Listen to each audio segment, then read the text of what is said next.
doing a lovely little stream that we've done once before.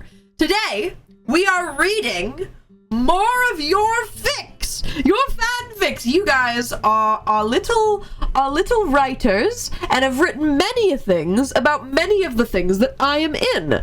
And the last couple days, I've had a Google form opened where you guys could submit fics that you've written. And today, we're gonna read through as many as I can. I've picked out some of the ones that I know that I definitely want to read today. I make no promises to get to everybody that submitted, but I have the ones that I was like, oh, I know this fic, I want to read that. There are some that I have read, there are some that I haven't, which I think is fun.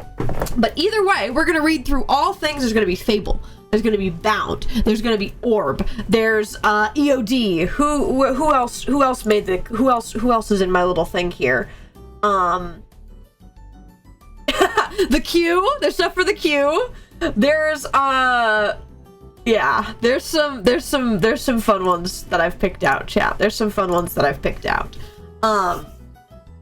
It's gonna be great, chat. It's gonna be great, and I'm quite excited about today. So that's our plan, to read through some fics with all of you and have a little bit of a reading time. You know how it is, and that's our plan for today. Anyways, chat, shall we begin the fic reading? Shall we begin the fic reading? So as we do with fic reading, I will be playing lore music while I'm reading it that I think best matches the fic that we're reading. And I'm gonna do a poll on which one we start on, but I wanted to, before we properly get into things, I wanted to advertise, chat. If you have not read Oshi's canon fic, A Trip to Seaside, it is 6 chapters long. I highly recommend reading this. We're not going to read this on stream because Oshi did a fic reading stream of reading A Trip to Seaside, but this is, it's Icarus POV epilogue, and it's beautiful. And if you haven't read it, there's some really good bits in it. Some really good bits. Oshi's been having a bunch of thoughts. Oshi, I'm pretty sure, has also written a bunch of side stories. Yeah. Side stories about like Oscar's friends or the kids or other people that live in New Seaside, and I think it's beautiful. So go read this if you haven't. It's on Oshi's. It's in the canon fic chat in the Discord. It's a banger. So chat, what fic shall we start off today? I think we go by fandom.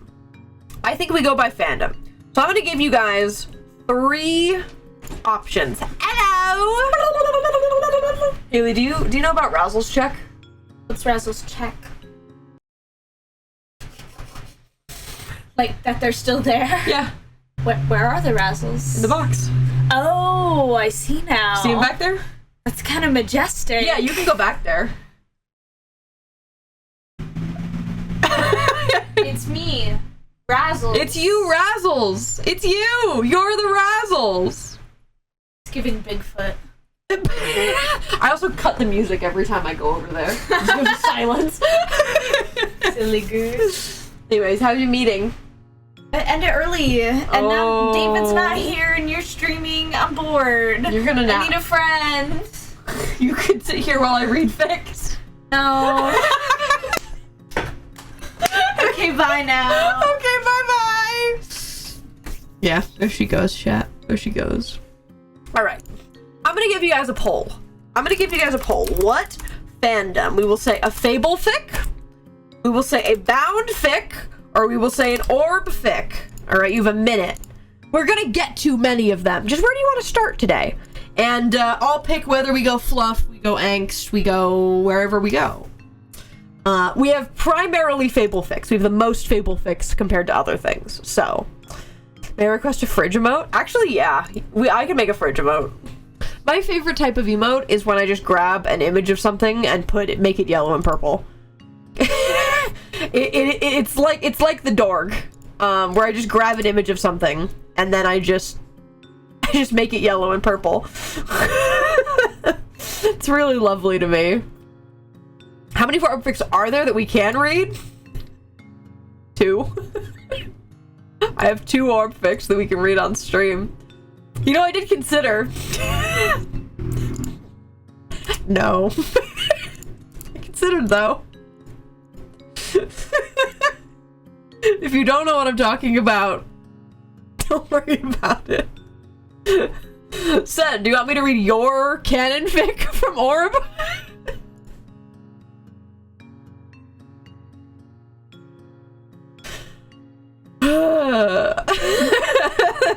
Yeah, the rest is not fit for Twitch.tv. Alright, Fable wins. Okay.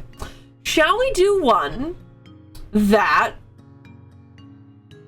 I kind of want to do this one first, actually. I'm pretty sure that I've read this fic, but I don't completely remember. I wrote a fic about Orb? Did you not? Wait, am I crazy? Wait, hold on. Hold on. Hold on. Am I crazy? Hold on. Yeah, you did.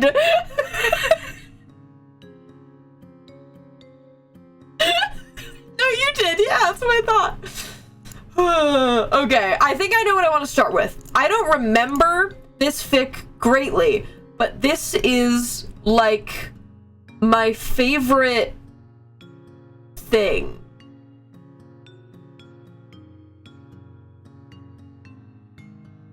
Yeah. Yeah. All right, chat. We're gonna start with a fic. Oh, I guess I should put we should make the thing. This is. Hold on. I can do this. I can do this now.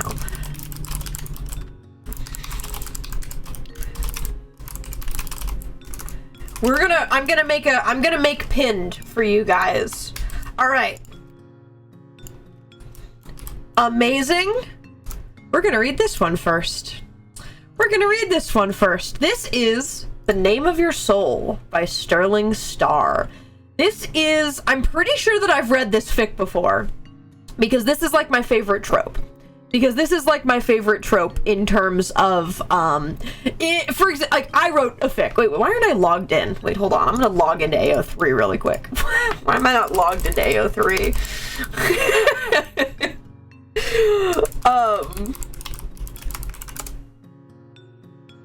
Amazing. I'm logged in.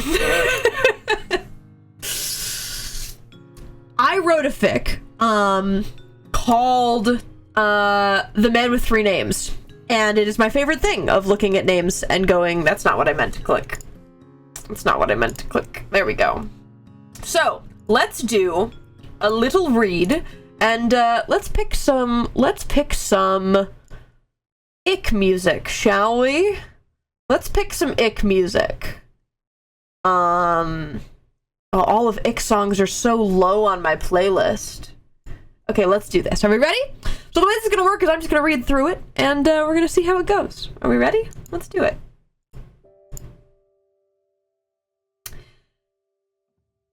The first time Sherbert questioned their name was in the Endstone reset. For what they could remember, at least, it had been Skittles who brought it up the day after the first town hall meeting before everything went wrong. Sherbert? The red-feathered demon asked, flying up to his favorite spot on their shoulder as they were cleaning up the potion lab. Do you ever wonder about our names? What about them? Sherbert had responded, though they both knew what he meant. Well, they're not very conventional, are they? So what? It's not like there aren't people in the town with weird names. I mean, just look at Centros and Hope. They breezed over the fact that Centros was sometimes called David, and Hope was a perfectly nameable name for a demon. Okay, but what about our last name? Sherbert put down the glass bottle in their hand, worried. The topic of names had come to mind a few times before, but had never actually been a conversation between the two. Skittles was clearly worked up about the issue. Do we need a last name? Sherbert asked rhetorically. Athena doesn't have one. I guess. Hey. Sherbert ran their fingers through his wings. If you think it's something we should be concerned about, we can go talk to Ray and Ophelia tomorrow. They're scientists, right? Maybe they'll have a book or something that could help. They brought the issue to Ray and his daemon the next day, but couldn't continue the conversation. The rest of the reset was spent dealing with other things, and by the time the world started resetting around the smithereens of Mambu's tree, the issue had lost to their thoughts entirely. The first time Sherbert questioned the name was on the first day they could remember. That itself should be an indicator of the state of their memory, but everyone else had the same issue, so it didn't really matter. A strange kid with a cat daemon had showed up, and they were talking to Ray, dragging 2 people behind her. They introduced themselves as Athena and Cheshire, and Sherbert and Skittles shared their names in return before being interrupted by a short person with a striped bird on her shoulder. Like the food? The bird had a mischievous glint in her eye. There's nothing wrong with that, Sherbert responded, their smile undercutting their defensive tone. We're not saying there is, it's just interesting, the person countered, grinning. Yeah, well, what's your name? Skittles questioned. The macaw's feathers fluffed out despite the laughter in his voice. I'm Chaos, and this is Urza. She stuck her hand out, still grinning her ear to ear. Sherbert laughed, reaching out and shaking their hand. That's not exactly a normal name either, Chaos. Nope, they answered brightly. That's the point. The group chatted for a little while Athena dragged Chaos and Oshi to find more people, Ray going with them. Sherbert waved them off, then turned to Skittles, sighing heavily. That was a lot, the parrot demon commented. Our names are kinda weird, aren't they? Yeah, Sherbert agreed. But maybe Chaos is right, it doesn't really matter. They let the matter go, content to live with Chaos' philosophy for the time being.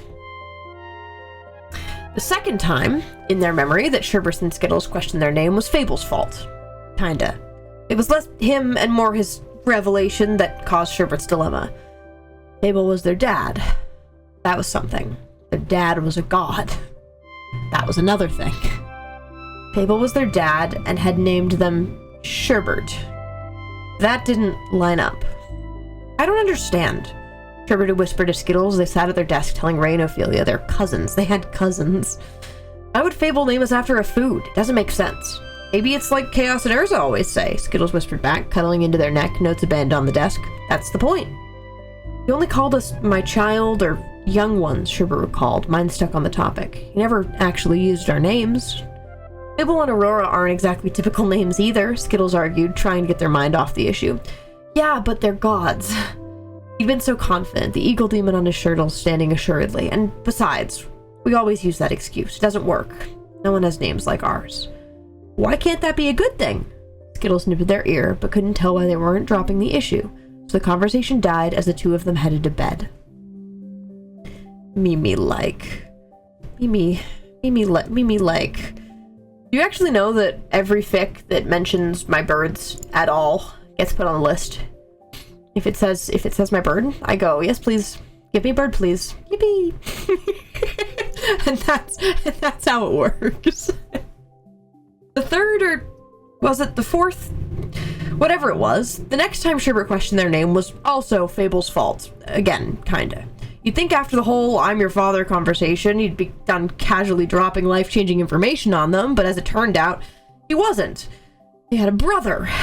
Ray was their brother. They ran out to meet him, embracing, halfway falling into the grass as they laughed and cheered. Ophelia leaped off his shoulder, and the small primate moving with surprising speed to brush her cheek against Skittles' beak. It was only after they said their goodbyes and headed up to the home after a long day of catching up that Skittles and Sherbert had time to talk. Thank you, Jessica Hills, for the 35 months! Can't scroll to the top or you can't see your fic? Yeah, I know! I know that. I know that I have until about right here, that you guys can see. You guys can see from here down. I'm scrolling accordingly. They had long since remembered the events of the reset before, remembered the hushed conversation that had gone abandoned, words that came rushing back after initial joy had worn out. Now our names make even less sense, Sherbert commented. It seemed almost tradition to have this conversation after a fable dream. Ray and Ophelia are perfectly normal names. Why couldn't he have named us like that, too? Ray said we were older, right? Skittles joked. Maybe he chose our names and then Mom wouldn't let him name Ray because of what he called us. What, like Chaos's theory that he has a sweet tooth when we were born? Sherbert laughed. This conversation was going better than it usually did. Gods, I hope not. Hers would never let us hear the end of it. Maybe it's okay. We've been Sherbert and Skittles for so long I can't really imagine being anything else. Skittles hopped down from Sherbert's shoulder and huddled into their chest as a statement. We can be Sherbert and Skittles for a little while longer, they agreed. So they sat there, huddled close, content being who they were, at least until Fable got out of purgatory, and then they could ask what had been going through his head when he named them. The feeling didn't last, though. Lost somewhere in the series of disasters that was Ray's soul extraction, the reset, and Quixus's increasingly frequent and excessive changes. The fifth notable time Sherbert questioned their name, they wished they could blame it on Fable. He'd been rattling on about portals and making things right, and it wasn't Sherbert's fault their mind wandered. They pictured the conversation they would have with Ray afterward. He would ask about Fable's crown thing, but Fable wasn't wearing a crown. Their gaze drifted to the ceiling of the library above their father's head. I almost had to do a double take. A bubble, like Ray's. Were Isla and Darian in there? Their mind raced at the possibility. A face full of feathers distracted them from their distractedness. Right, Fable. And speaking of questions, Skittles was glancing meaningfully between themselves and Fable. After the whole interaction with Haley and their question to Quixis, there was one thing that had been on their mind more than anything else. Are our names Sherbert and Skittles? A flash of green. The water replaced in an instant with a sludgy, opaque slime. Skittles flew over to the key, despite none of them needing to check. That's an almost instantaneous no. Dad? Yes? Fable sighed, Aurora's feathers ruffling. Oops, they were annoyed. Did it say something important? Sherbert shrugged it off, too committed to their question. What's my name? What? Seemed taken off guard by the inquiry. Just in case, Sherbert asked again, Skittles tilting through to peer at the god. What's my name? Fable frowned, and his response a stark contrast to the concern and confusion written across his face. Well, that's a silly question. It's... The world stuttered. His words lost as Sherbert found themselves standing in the world port alone. Crap. They buried their face in their hands. Why did this always happen to them? What did Quixis have against them? Why couldn't they just remember? I'm so normal, chat. I'm so normal about it. I'm so normal about these little freaks. It's been so long. I miss them. I miss them, chat. I miss them. Sherbert had always known there would be a day Quixis would go too far. Sherbert stumbled through the woods, Skittles clutched tight to their chest.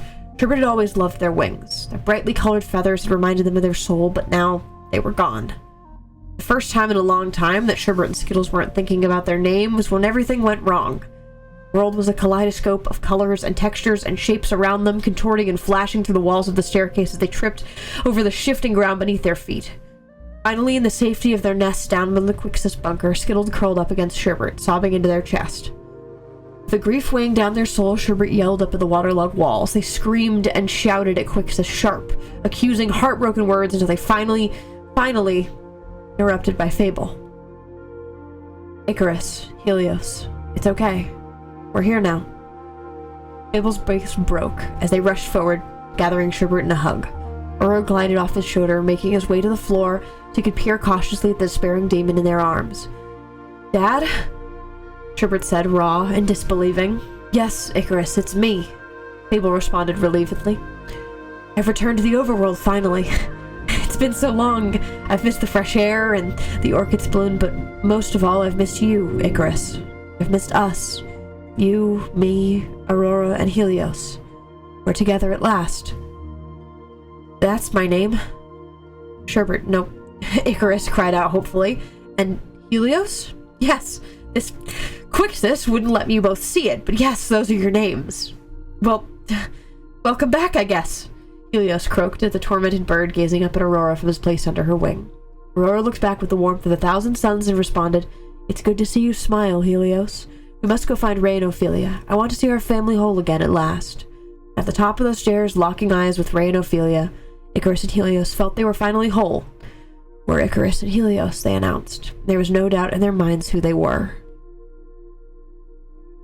Bah! Rah! Rah! That's my freaking bird, and that's my freaking dad! Parentheses, normal. That's my freaking bird and my freaking dad, bro! Yeah, I actually really like Helios' Skittles. Unfortunately, Skittles didn't get a fancy new name, but Helios is pretty good. I think Helios is pretty in the ballpark, I'd say, of what would make sense. But that's pure ick naming scheme. That's pure ick naming scheme. All right, let's do a little hydrate. All right, chat. I think I know what I wish to do next. I think I know which one I wish to do next. So let me actually mark off which ones I've done.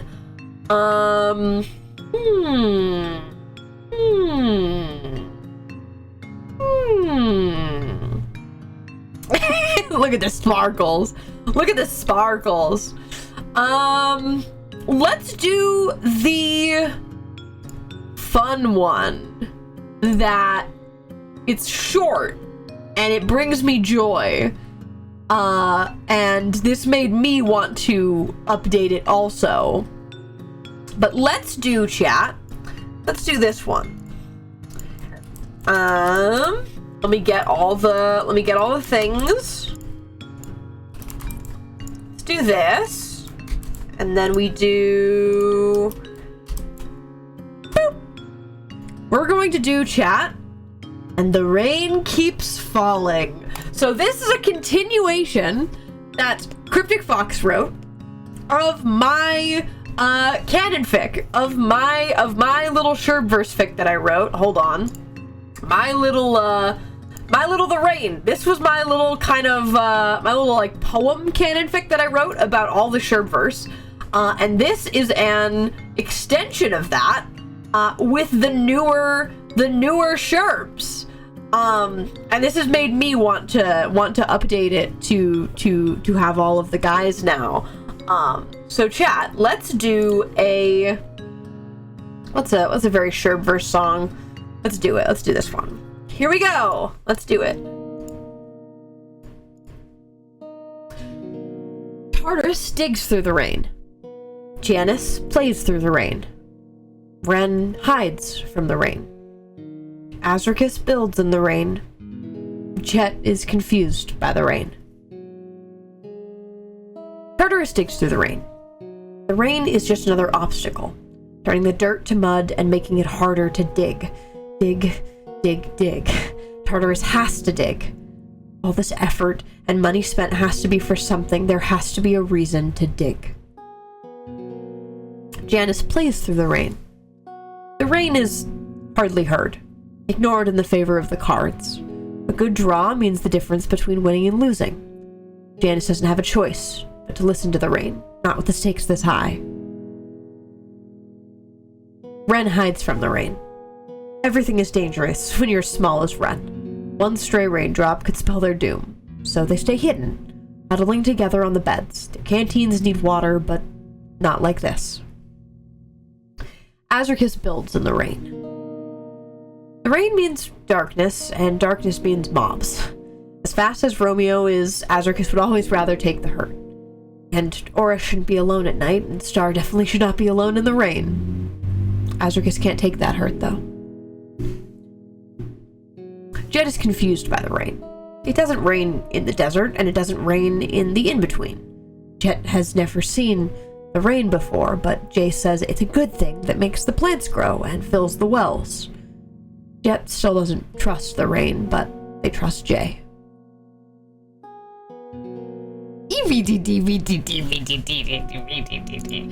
This brings me so much joy. In my silly little poetry brain, chat. My silly little poetry brain loves this freaking thing. Can't stand the rain. Can't stand the rain. Okay. So, let's do a bound one. There's one that I really want to read, but it's long. How long is it actually, words-wise? Ooh, it's long. But I really want to read it. I really want to read it, chat. Are we up for a long one? Are we up for a long one, chat? Because this is one of the ones I know I wanted to get in.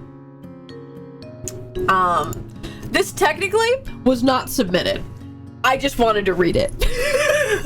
I went and grabbed it myself. How long is long? It's 5,000 words, which is typically longer than I'll read in these streams. Longer than I'll read in these streams, but I think I can get through it. I think I can get through it, chat.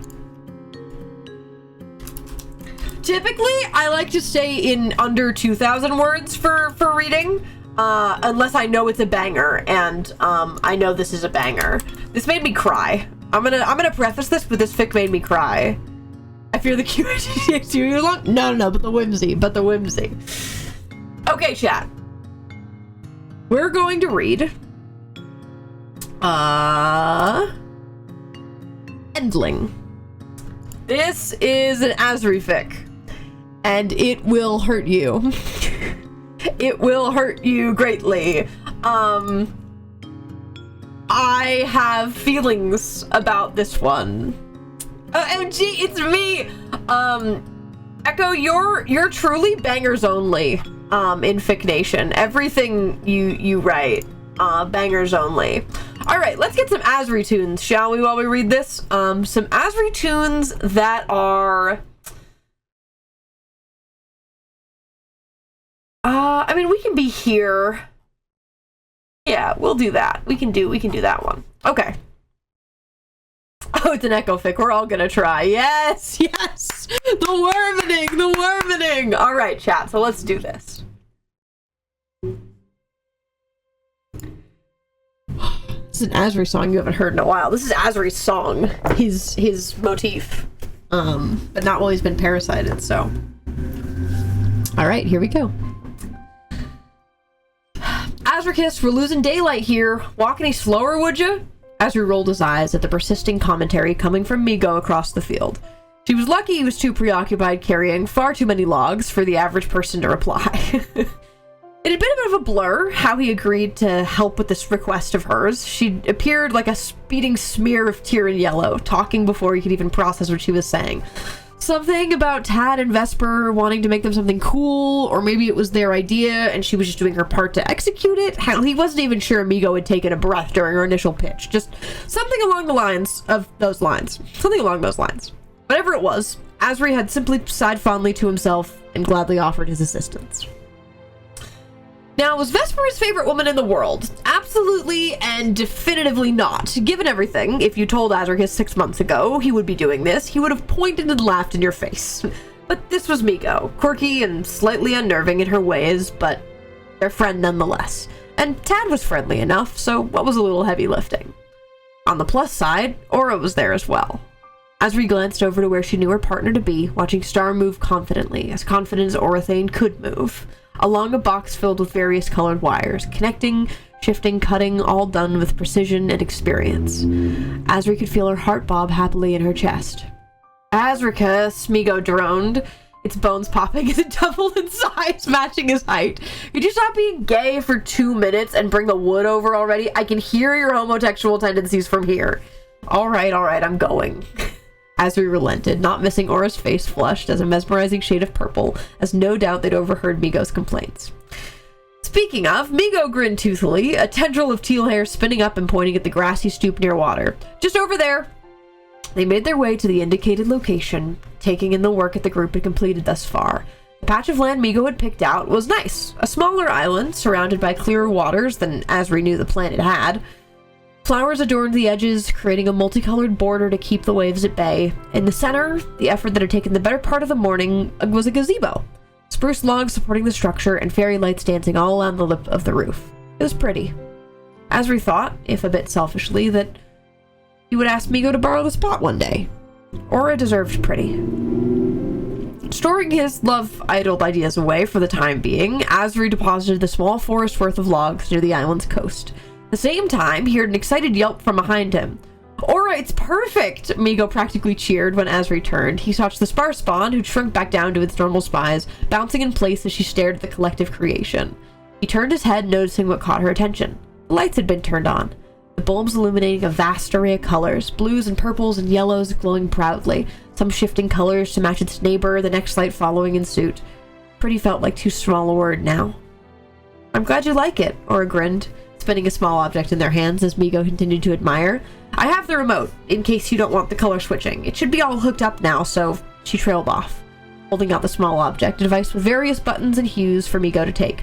It's so cool, Aura, they're gonna love it! Migo praised, practically gawking at the device in her hands as if she hadn't built machines bigger and more complicated. Now, all that's left is flooring.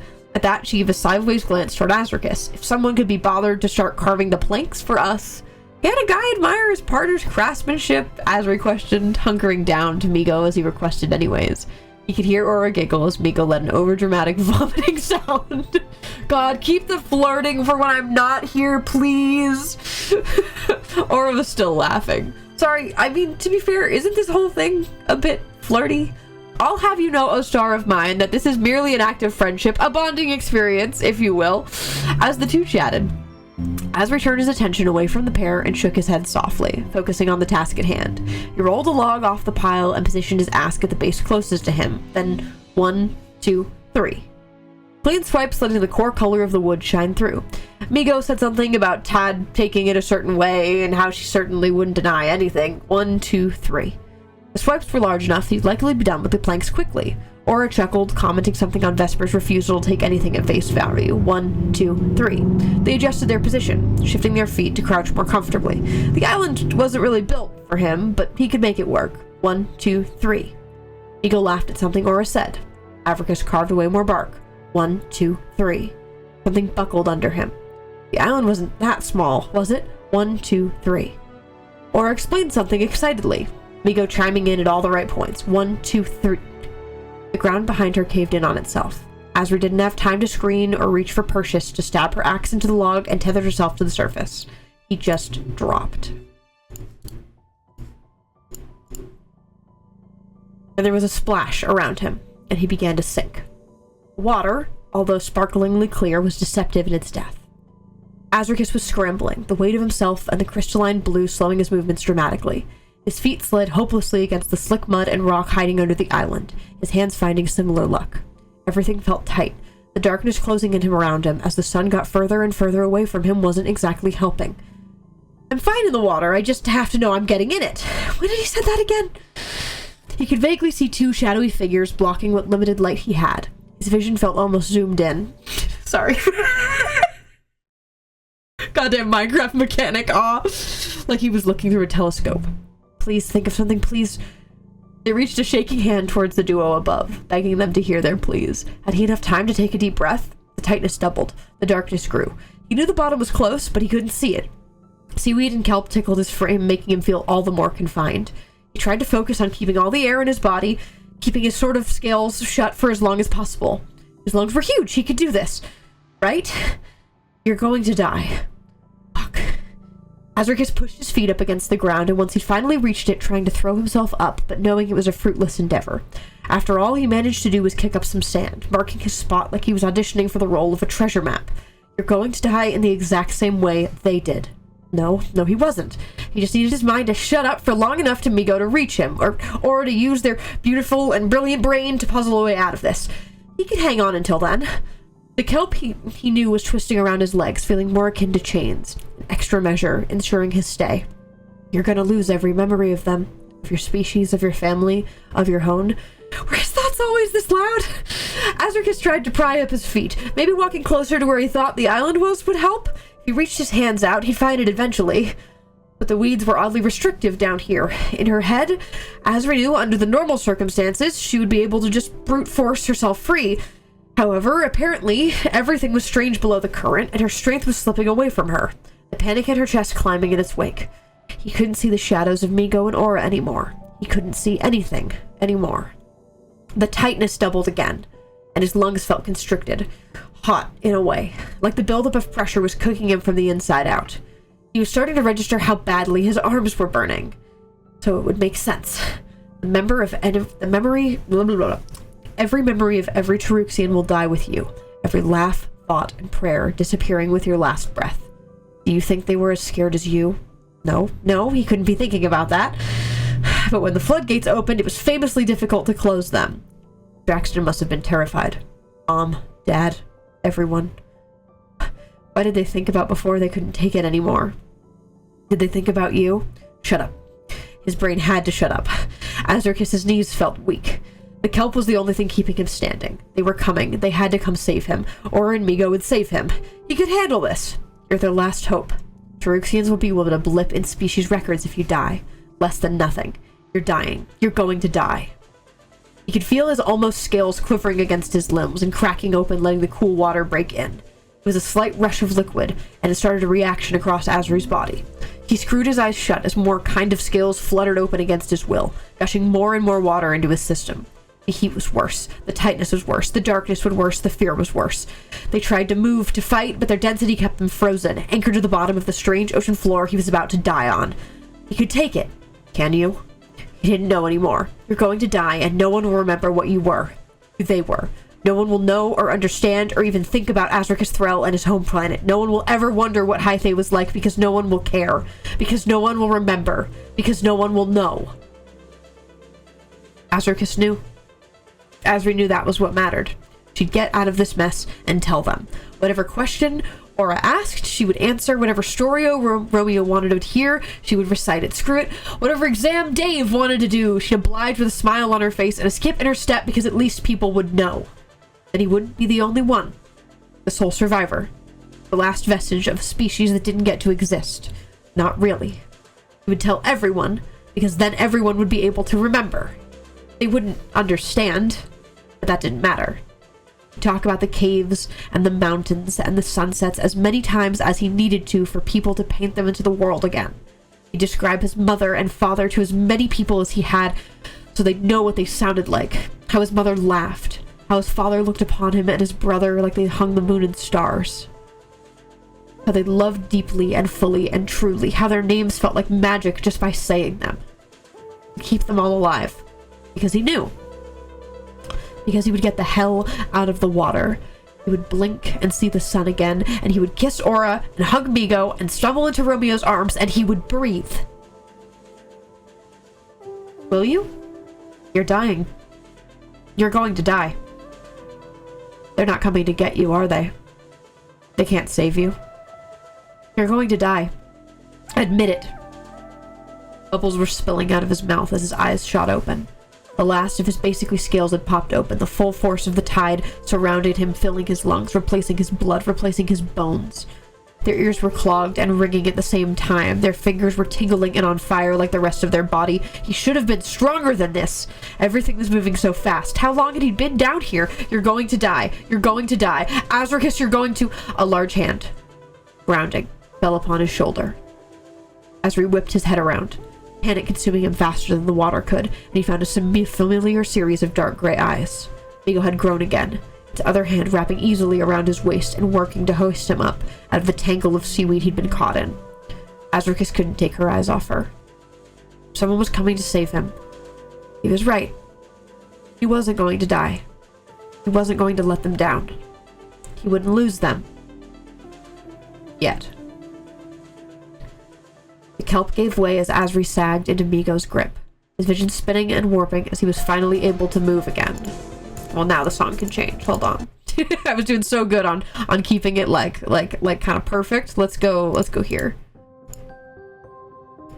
No, that's the madness music. Hold on. Let's do this one. He tucked his head into the Sparspawn's shoulder for a moment, hanging onto the last traces of fresh air he had left, as he felt his feet finally lift from the ocean floor. He tried to look around, grasping Migo's shoulder tightly as if he were destined to fall once more. As light re-entered his view, he clocked the thick nylon rope tied around Migo's waist. She was using the hand that wasn't supporting Azricus to pull herself up the rope. Slowly but surely they would reach the sky again. By the time the pair broke free to the surface, Azricus was dizzyingly unaware. They could feel themselves gasping and coughing up all of the water they consumed. They could feel it flooding out of their nearly scales and dripping down his already drenched form, but he couldn't register much more than that. At some point, he'd been placed on the ground. He could see a blur he eventually recognized to be Aura kneeling in front of him. Star was speaking. He wished with a deep ache he could hear their voice over the persistent ringing in his ears, but that had yet to die down. He was sure it would have sounded worried beyond belief, but it would have been nice anyhow. Migo's hand had moved him, making him hunch forward and lean on his elbow to vomit up even more water. She was rubbing soothing circles into his back. Her bedside manner was improving. He should let her know when his tongue didn't feel so heavy. Me? Okay, I'm right here, Azri. Fair out of the water. Ah, blessed noise. He'd almost forgotten what the real world sounded like outside of his own thoughts. The ringing ebbed, lowering into a mild hum, as Aura's kind tone returned to him. Darling, please just breathe. Come on. She sputtered, trying and failing to speak, to comfort, to reassure, succeeding instead to hack up more of the sea.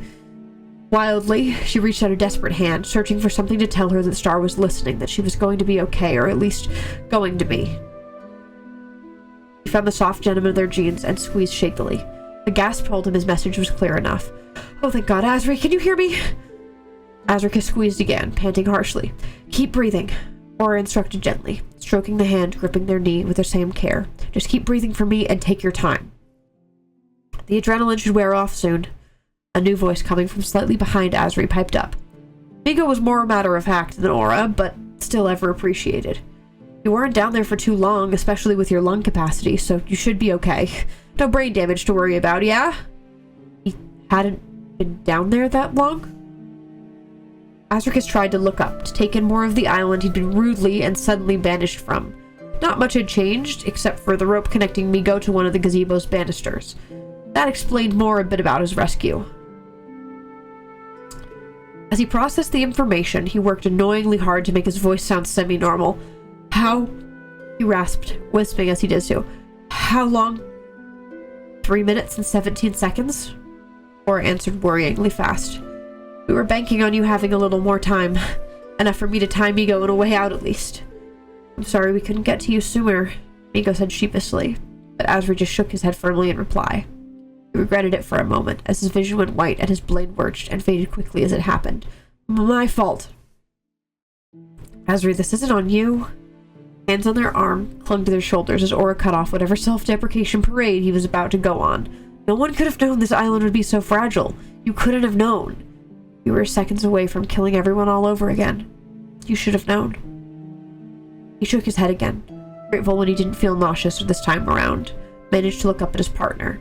Their eyes were glassy and blown wide, all three glistening blue irises pleading with him to listen. There was a small, tentative smile daring to grace their lips, relief palpable in the air around them. He couldn't help but reach his free hand up to trace their cheekbones, their jaw, their chin. Star leaned into the touch, even though he knew he was probably freezing. I'm okay, he said, his voice strangled from water pressure. Aura's smile finally settled on their face, a single tear slipping from their lower right eye as a faint laugh passed through them. I know, Star said quieter. I'm sure you were more scared than I was. He considered what to say to that. He was painfully aware of the grass staining his soaked pants, the bruise that was no doubt forming on his supportive elbow. The way each breath he took was wheezing and choppy. Talking could happen later, he decided. Instead, he squeezed Aura's pant leg once more and hoisted himself up to the best of his ability. Migo had to assist a bit. Sorry, Azri scratched out, leaning into Migo's hold so he could stand properly. Once they remembered how their feet worked, Migo spoke up. No apologies. I'll finish up by myself. You go home with Aura and try not to run or stand up too fast for a while, okay? He chuckled softly, a curt cough following, nodded in understanding. Migo looked back and shifted Azri's weight from her to Aura. It was a little clumsy and awkward, the height difference being the main issue, but they managed well enough. Aura steadily led Azri towards the waystone near the opposite end of the island, sparing one last look back towards Migo. She waved them off, as if feeling the slight guilt radiating off of both of them, and effectively shooed them away. The final gust of magic, they went home. God, this fic gets me. It gets me good, chat. I'm taking a sip of my drink so that I don't keep crying. Hey guys, surely the stream tomorrow will be fine. Surely. It's so freaking good. Okay. Hold on, let's we're gonna change. We're gonna go here. Amazing. The door opened with a mechanical whirring overhead. Romeo hearing the rhythmic gears turning in the ceiling above. She didn't move from her spot in the kitchen, calmly stirring her newest batch of soup. She tried something more veggie-based this time, testing her limits, a tiny grin slipping onto her face. Azri and Aura had gone out a while ago, the latter explaining Migo's goal of the day. They'd been happy enough to watch over the home, but hearing the sounds of life eased her heart a bit. Although, now that she was listening, something felt off. Sounded off, whichever. Maybe it was the change in cadence of Azri's footsteps, or the way Aura's hushed voice descended from the staircase with an edge of concern. Whatever it was, it gave Romeo pause. They'd already turned off the stove by the time Aura came downstairs to find them. Romeo, hi! Star spoke, almost conversationally, but fell a bit flat with tense tone they couldn't quite shake. Romeo nodded, in both in hello and to commend them for their effort regardless. What's happened? She decided for the both of them that it was better to cut to the chase, worry prickling the edges of her frame, her hands fidgeting at her sides. Aura seemed a little relieved at the response. They were picking at the skin on one of their fingernails when they replied. We were helping Migo with her gazebo thing, and Azri was working on the flooring, and he, well, I'm not exactly sure how it happened. It was all so fast, and... Switching. Aura, Romeo interrupted, cringing herself at Star's shuttle expression. Please. Right. Just... I heard the ground sort of crack, and when I looked back, Azri was gone. Aura's voice nearly vanished by the time they made it to the final word. Gone? What do you mean, gone? I mean, he fell? Star explained quickly.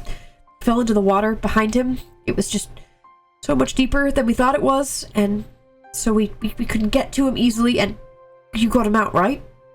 She had to know her bones were trembling beneath her skin. The mere idea of something happening to Azri. What if those footsteps were Migos? She couldn't even consider it. She had to know. Aura quickly... Aura swallowed quickly at the question but pressed on. Yeah, we did, eventually, and he's fine, I think, but he's been a bit out of it, which honestly makes sense since he almost drowned, and I really shouldn't be this worried about it because obviously you'd be a bit spacey and withdrawn after a near-death experience, so, Aura. Romeo placed a delicate hand on Star's shoulder, putting an end to the panicked rambling. Aura took a deep breath, almost like they'd forgotten how, and placed their hand on top of hers. It's okay. He's safe, he's home, and so are you, yeah? Yeah, he said softly. Yeah, I'm... Another deep breath. I'm home. She allowed herself to smile at him, but the scenario was eating away at her. Azri had been inches away from death, and she hadn't been there. She wouldn't have known anything was wrong for that matter, not until Aura or Migo could tell her. Stung and poked and jabbed at her innards until she nearly felt sick. They should have been there. They knew Azri better than anyone, although Aura might end up changing that fact soon. And they knew the kinds of thoughts he let get into his head. He was self-deprecating on the best days and self-loathing on the worst. He was probably blaming himself about the whole ordeal right now. Blaming himself for nearly dying. Not physically being able to swim. For letting the ground split in the first place. They should have been there. Romeo used her freeom to stop Aura's now one-handed picking.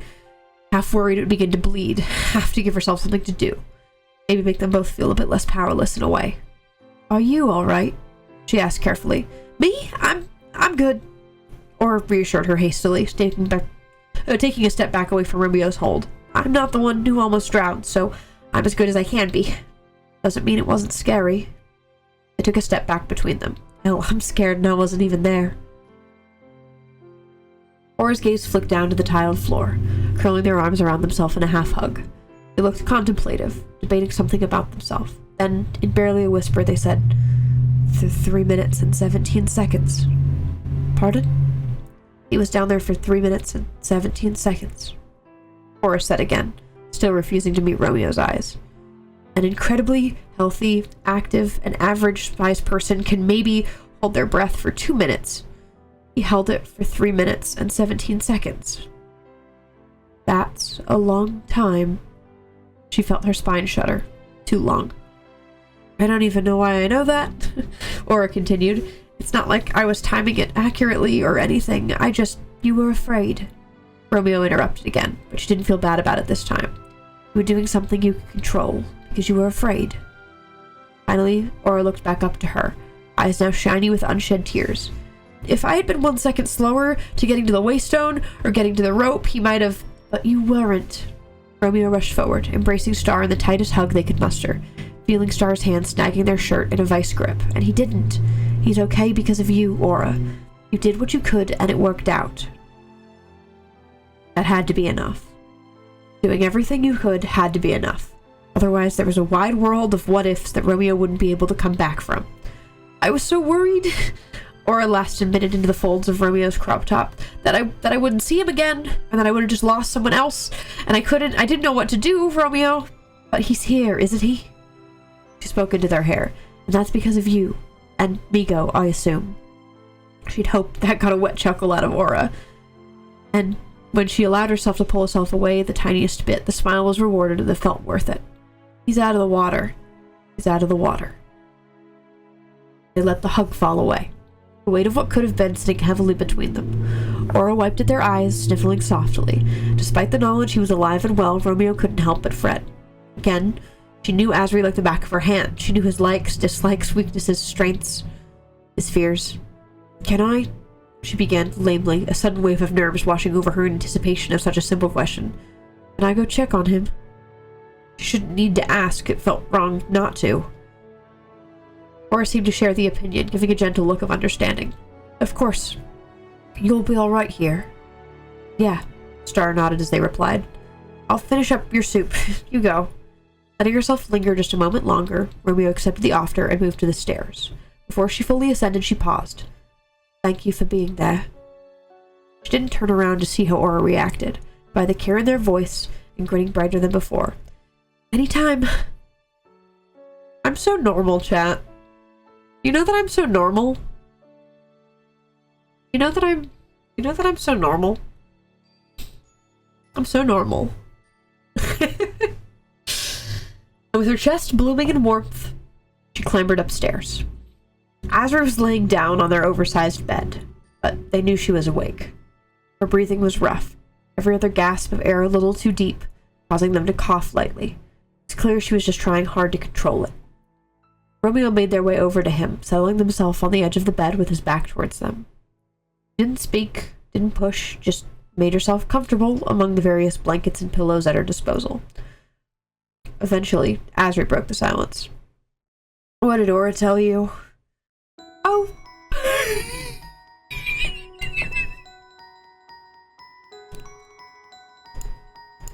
Guys, stream starting! Stream starting, chat! Stream starting! Oh my god, this is crazy. Oh my god, this is crazy. Stream starting. It's funny. It's really funny. What did Aura tell you? Oh, nothing much. Just you almost dying. Average Tuesday, honestly. The sky soft she heard gave her a sense of ease. At least he was somewhat responsive to her usual wit. Wasn't one of the really bad days. Romeo thought to check back when they first met Azricus. He'd been so hollow when they'd found him at that stupid spaceport. Constantly second-guessing his choices, his actions, like someone had trained it into him. When he told her about Solstice, she hated how right she was. It had taken long to get him out of that place, out of that constant worry of pushing one of Romeo's buttons, as if he ever purposefully could, and the person he'd become afterwards was her best friend. He was still gunchy and questioning if his heart was too big for his oversized body, if his opinions were simply too much to express. He thought about the nighttime haze after the bar opening, the unspoken tensions mixed with pleasant conversation, blending with the alcohol she consumed. Azrid looked like a wounded animal. Am I really that obvious? A bit, yeah. And that's not a bad thing. He seemed so worried. The thought of his ever-flowing love for the people he cared about destroying his chance with Aura overwhelming him. Even her reassurances had felt lackluster in the face of his self-doubt. But this was not that. This, the bounty hunters sitting next to each other, performing the same song and dance, comforting banter, Romeo could handle. You alright? She started again. Azra replied a little too quickly. I'm fine. Stupid island just gave out under me. No big deal. Aura told me you fell into deep water. That doesn't sound like no big deal to me. Well, it is. Azri said firmly. I'm here, aren't I? You almost weren't. Romeo contested, not matching Azricus' stiff discomfort. And I know how you get. A long beat passed before Azri spoke again. What does that mean? I mean, no one is scared of dying the way you're scared of dying, Azri. They answered gently. You don't have to be fine. But you know why I need to be. Like I said, I know how you get. Yeah, do you like Romeo Cannon voice, chat? Do you like Romeo Cannon voice? I do my best. Because reading fics is really like JK voice act. We love Sherbrit. Thanks, chat. Thanks. Sherbrit is a crazy pull. The pair lapsed into silence again. It wasn't uncomfortable, but it wasn't their kind of silence. However, it was eventually interrupted by the rustling of blankets and sheets as Asri turned over, now facing the ceiling. His eyes rimmed with blue. His hands balled into fists on his chest. Their fingernails were going through their palms as if they didn't stop trembling. I kept thinking I was a goner, he muttered after a careful intake of each breath. That I'd die and take them with me. Romeo didn't interrupt. I can't die. Not when nobody knows. Not when... He cut himself off. She shuffled closer, her thigh grazing his shoulder as he leaned against the wall. Asri's hands clenched impossibly tighter. I can't. Tell me about them? Romeo asked suddenly. Asri glanced up at her, his eyes open and petrified, not at her request, but what it could mean if he complied. She nodded, trying to show him what it meant rather than saying it. I'm safe. You're safe. Try to die. Something clearly got through, as a rough, desperate inhale clumbered Asri's mask of wavering anxiety, letting the tears he'd been swallowing down flow freely. Romeo acted out of reflex, shifting herself to lie next to her best friend, grabbing his hands to hold within her smaller ones. The shaking eased minutely. You don't have to carry them alone, they whispered earnestly. I can keep them alive with you if you want. Slowly and carefully, they worked on uncurling Asri's fists, taking a mental note of blue-tinted crescent shapes to notify Migo about later. For now, though, Romeo would just lend him her ear. She always wanted to hear about Asri's family. She'd happily listen to him as long as he needed her to. They didn't know how long Asri had been talking once he started, but at some point, Aura came upstairs with fresh bowls of soup for the three of them. Quietly, not wanting to interrupt, Star sat at their boyfriend's side and joined them for whatever story he'd managed to get to. There was a silent agreement in that moment, but Romeo knew it was there, and she knew Aura could feel it too. It helped keep Asri's brother and mother and father alive, the two of them. It'd support the weight of a species with him, the knowledge and history of thousands of Taruxians, memory of each and every one Asri could recall. It'd hold it all. What else were best friends and partners for? With that understanding, the sense of powerlessness vanished, instead replaced with determination and pride. The feelings only seemed to grow, and the more comfortable Asri seemed to get as he regaled the pair with tales of his childhood, life before space, his home planet, Hythe. It sounded beautiful. Ah! Ah! Hello? Hello. What's up? I'm a real one. What'd you do? Everything. Everything? Everything. Everything? All the things that I was like, I need to do these things. Yeah. I'm nervous for them. I did them. You did I them? rocked them. You did the thing? You talked to Yes, yes! That's all. She did the thing! I'm doing things. She did the thing! Say you're happy for me. Everyone say yippee! Everybody say yippee! Okay, bye, friends. I can take my nap now. Okay. They say yippee. Guys, I'm so normal. Yeah, this one hurt me a lot. But like slash pos. In the way that hurt fix do. Can you tell I miss them? Yeah, I can. And tomorrow's gonna be great. Tomorrow's gonna be great, guys. Don't you love it? Tomorrow's gonna be so fun. Why would you say that? Who's to say? Who's to say?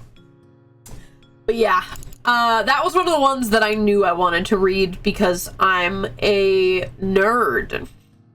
Because I'm a nerd. So, why do you taunt us like this? Because tomorrow is a fun one. Because tomorrow is a bad one. It's gonna be great though. Like, let's be clear.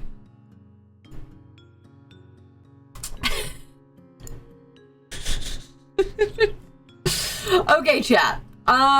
Let's go back to Fable. And I think I know which one I want to do. How long is this one? How long is this? Okay. I didn't read this before, right? Wait, hold on. Let me make sure that I didn't read this fic already. I don't think I did. But let me check. Let me... what's it called? No, I've not read this fic. Okay, amazing. This is one that I think I've read this one, but I don't remember it completely, because it's from a little while ago. Let's do, chat, a little Rima fic. Let's do a little Rima fic. Let's do Our Hands Are Pulling Everything Apart from the Crane Wives. Wow, titles from the Crane Wives. Young I Duo. Young I Duo time. My favorite pals. My favorite pals. My little assholes. No, little Ray's not an asshole, it's just little Icarus. Alright, so chat, let's do a little stretch. We're doing a lot of reading. We're doing a lot of reading, so everybody do a big stretch. Beautiful. That was a long one. I knew it was gonna be a long one, but I knew I wanted to do that one. I can read that a lot faster than it takes me to read out loud that. It takes a lot longer. I will cry over the little assholes. They're my favorite, chat. They're literally my favorite. They're literally the best. Alright, let's do this. It says Our Hands Are Pulling Everything Apart by Rima Nikki. And you're telling me we're looking at an I Duo fic? We're looking at a young I Duo? If we're doing young I Duo, then we're gonna start with a different song than the obvious one. Where is it? Wait, where's my song? Where's my song? There's that one. I know where that is. Where's my Delta rune? Where's my Delta rune? Not that far down. Is it this far down? What? Did they kill my Delta rune song? I'm getting it somewhere else. Hold on. We're doing it like this. I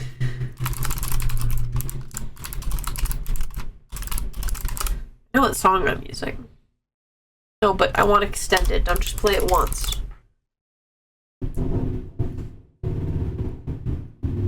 Okay. Are you ready? Me and my music motifs? They're my favorite, man. They're literally my favorite. And let's just get the other one on lock, shall we? Let's just get the other one on lock so I don't have to go find it later. Me and my damn motifs. Alright, let's do this, chat.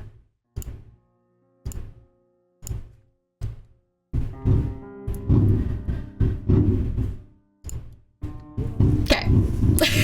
If this motorcycle's gonna stay there, I'm gonna wait. I'm gonna wait until this motorcycle's gone for me to start reading this fic dramatically. Also, yeah, chat, I hope you really enjoy canon voices, because I'm a nerd.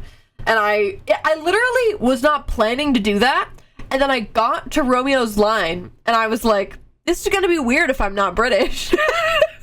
So then I just kind of committed to being British, because I literally was not planning on doing that, and I got to the line, and I was like, I have to say this in an accent. I have to say that in the I have to say this. I'm so glad you did the accent for the me community. Yeah, it's good. All right, anyways, let's do this for real. Here we go.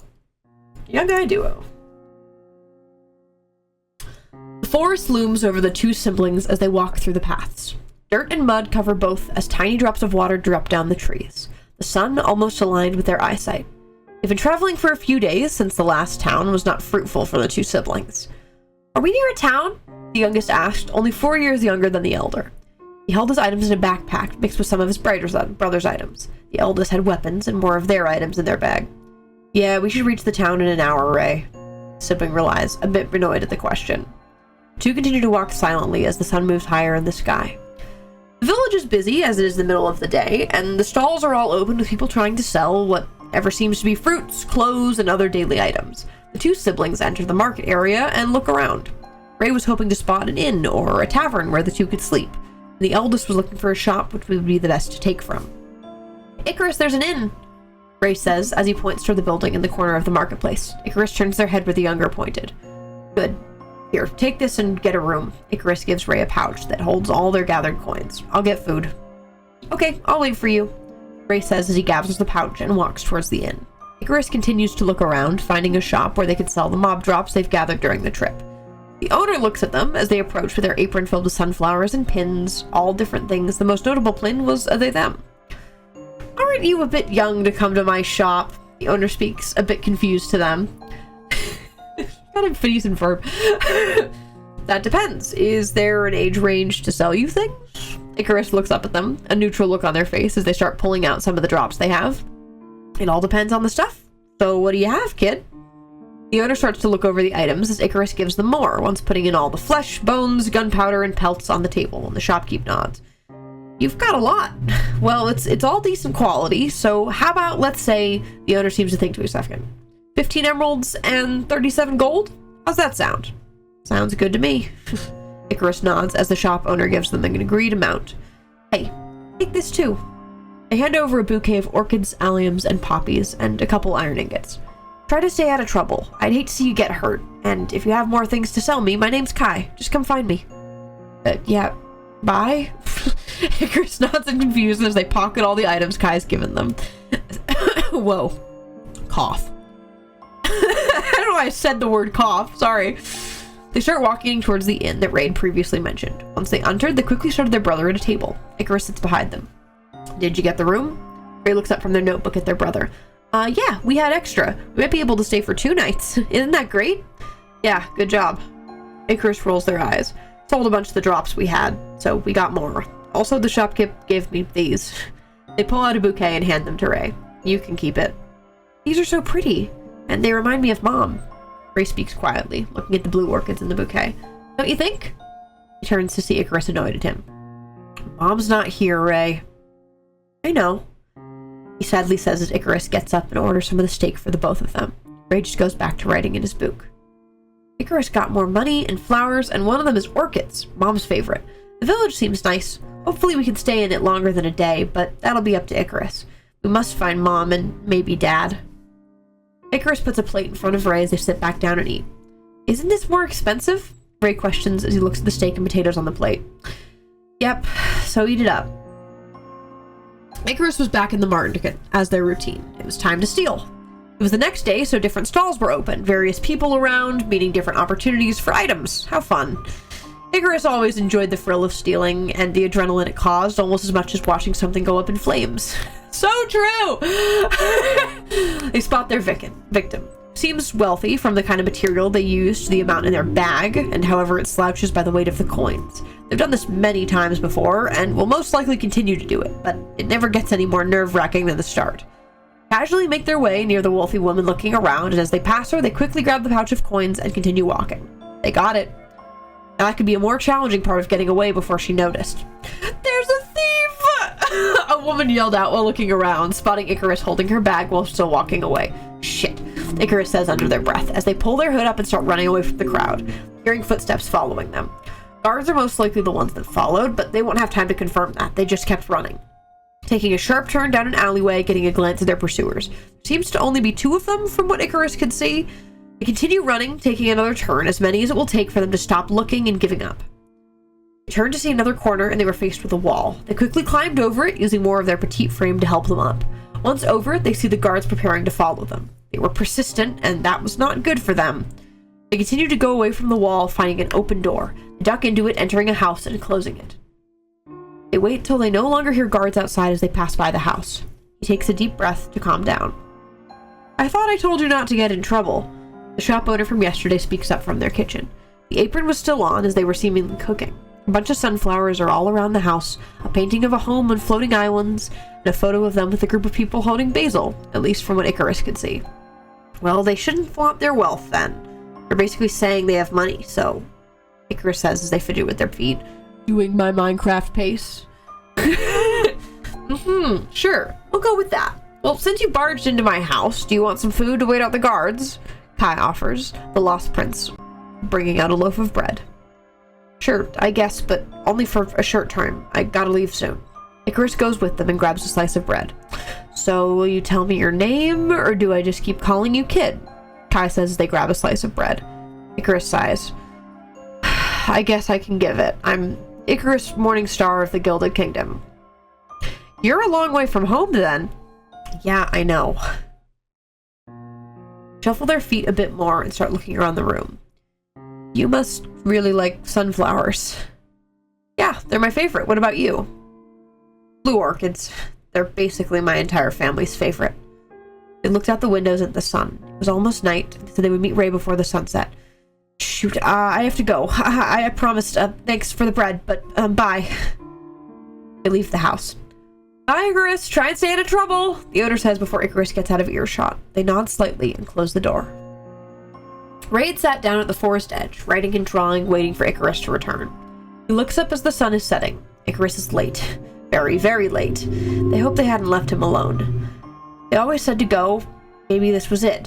He still had the money and they could stay in the inn, but he didn't want to do that. Ray wanted his brother, one of the only family he had left.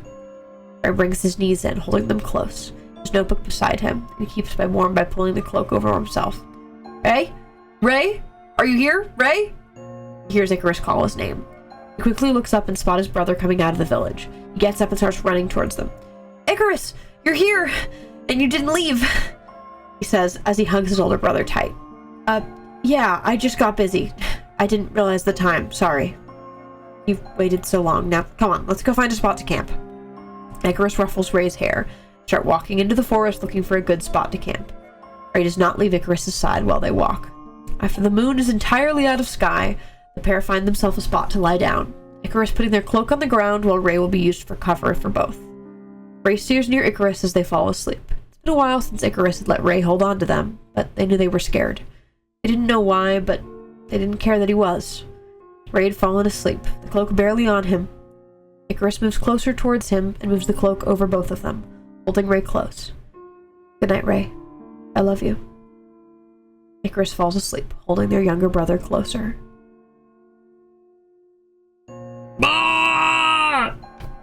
Freaking brothers! Freaking brothers! It's the freaking brothers! It's freaking them! It's freaking those guys! And I love those guys! I love them! What if I sobbed? Yeah, no, me too. Me for real. me too, man. me too.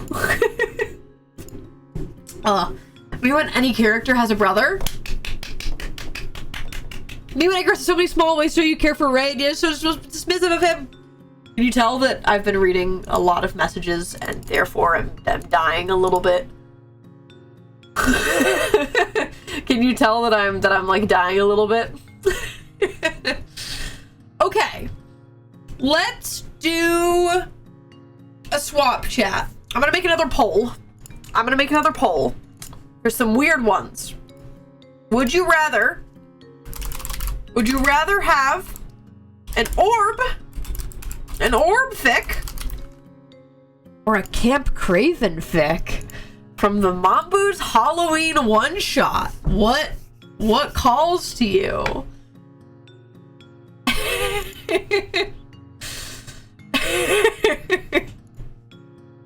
Camp Craven fic? Yeah, chat. Camp Craven fic. Oh, it's close. Oh, it's close.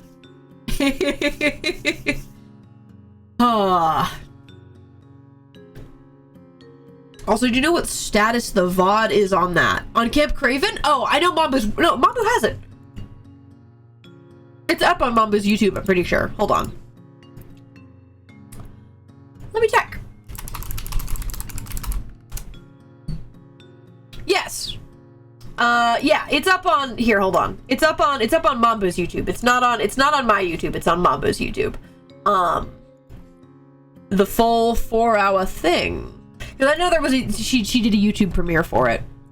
Camp Craven fic! Alright, gamers, let's do this. This is a silly one.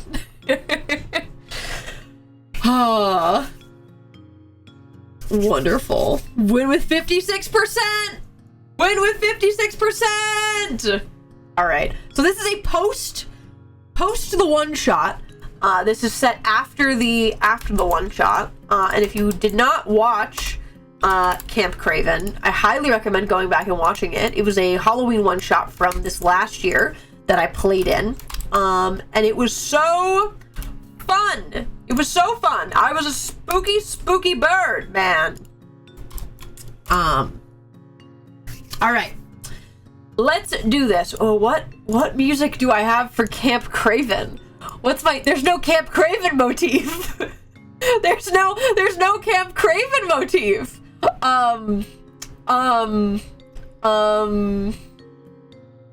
Maybe we'll do this. All right, I've got it. So, boom. This is Stones and Stories by Flamish. Hydrate, I will hydrate. God, I'm running out of glow stick juice.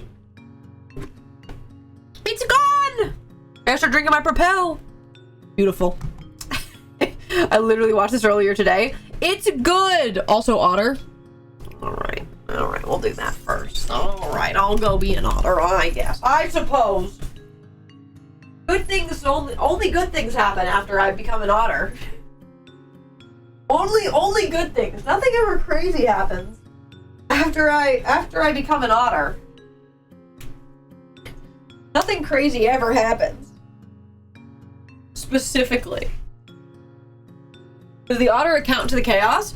I don't think the otter causes it, but the otter is, I think it might be correlation, not causation. Because the otter's involved for sure. Nothing bad ever happens on Otterquake 56 streams. It's true, Chad. It's true. All right, let's do this. I think we'll be here. Actually, this isn't the one I thought it was. I want Sonder, actually. Hold on. I want Sonder. Where's Sonder? There it is. Beautiful. One shot OST. Here we go. It took Robin a few tries to unlock the door to Travis's apartment. He pointed his black fingers, still struggled with precision, though it was much better than right after the incident. He twisted the doorknob and opened it to the rather eclectic living room he, Fryn, Brett, Bianca, Kelly, and of course Travis began to call home. The place Finn spent most of his time at, the place Brett had started to plan Victor's caw in, the place Robin had found easily to unwind in. Today, Finn was sat crisscross on the patchwork couch, listening to Travis's cassette player on the table in front of him. Hey, Robin said as he entered, placing their bag on a stool and taking out a book with a small, heavy drawstring bag. Hi. I found you something. It seems like a book on rituals, I think. Really? And lit up a little, smiling. Yeah. It seems to be records of other rituals and their history. I haven't gotten to look at it too much. I just got it from the library, but we should be able to translate it for you. Okay, yeah. Robin handed him the book and described its cover. It was leather and thick, and the design Robin, Why did my reading comprehension has plummeted? What the heck? And the design Robin described was engraved into the... I can do this. I was doing fine. Like 2 seconds ago. I was doing fine. The otter can't read. Dude, the otter can't read. Is it the otter? Did the otter do this? Engaged? Why did I say engaged? What kind of Freudian slip? Okay. Engraved into the cover, though he couldn't make out much of it by touch. Thank you. No problem. Figured it'd be useful. I know you've been searching for stuff. I also brought some of my rocks. Yeah? Which ones? I brought the ones I found on the walk with you, and a lot of my others. Oh, and the smoky quartz I told you about? Finn could hear the incitement in Robin's voice, and the way it radiated off of them made him smile. He'd been a lot more talkative after everything. It was nice. Even if Finn had lost a lot of his enthusiasm, it was nice that Robin had it now. He'd always been trying to give Robin some of it. Robin's excitement seemed to falter for a moment after that, started to hesitate. Finn didn't like that he hesitated, didn't like the reminder of them suddenly going silent. I could, do you want to hold it? Really? Mm-hmm. That way you could maybe feel the details? Yeah. Okay, Robin said as Finn felt the small, rough stone get placed on his open palm. It's cold, he commented as he closed his palm around the crystal, though his heart felt surprisingly warm. He rolled the stone around in his hand, feeling its imperfections against his skin.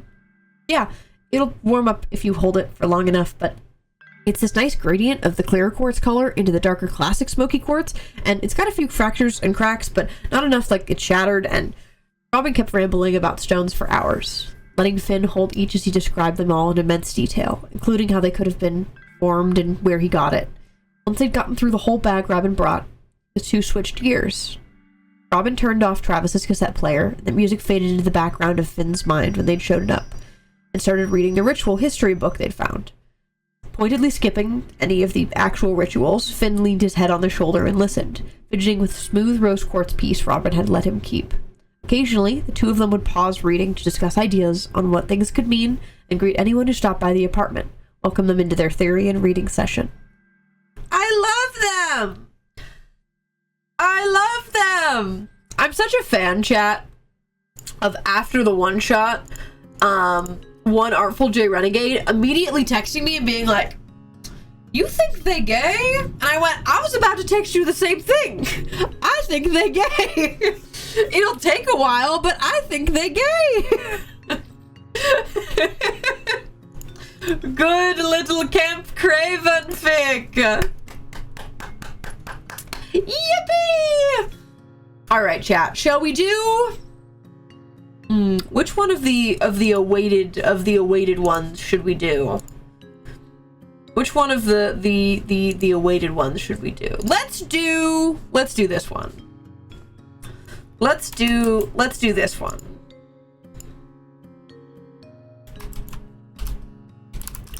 Hi, Sage. We're gonna do Sage's fic that you posted today. This is an Ick and Midas fic. This is a little bit of an Ick and Midas fic. So we're gonna do this because I have not read this yet, but if I know anything about Sage, Devious Reads is very tired. This is gonna be a banger. If I know anything about Sage, Devious Reads is very tired. It's about to go hard. Quixus music, you say? Quixus music, you say? Well, I mean, we could just go for, like, hardcore Quixus music, but I don't know the tone. I don't know the tone. I guess let's just start with hardcore Quixus music. I mean, we could start with, like, the Quixus music. Oh, Chad, this is gonna send me into fight or flight. I haven't listened to, wait, where is it? Wait, where is it? Where's my song? Why is it off my playlist? I'm like, this is the one? Dude. Crazy work. Are more of my songs getting murdered? Yeah, low-key. That's like the motif of like season 1 and 2 before we knew what was going on. That's like the motif, you know? Jump scare. Yeah, I know, right? Anyways, we'll just go here. I don't know the tone, so we're gonna see the tone. We're gonna see how it goes. Let's just be in Quixus Nation. I'm gonna take another sip really quick, and then I'm gonna not trip over my words at all.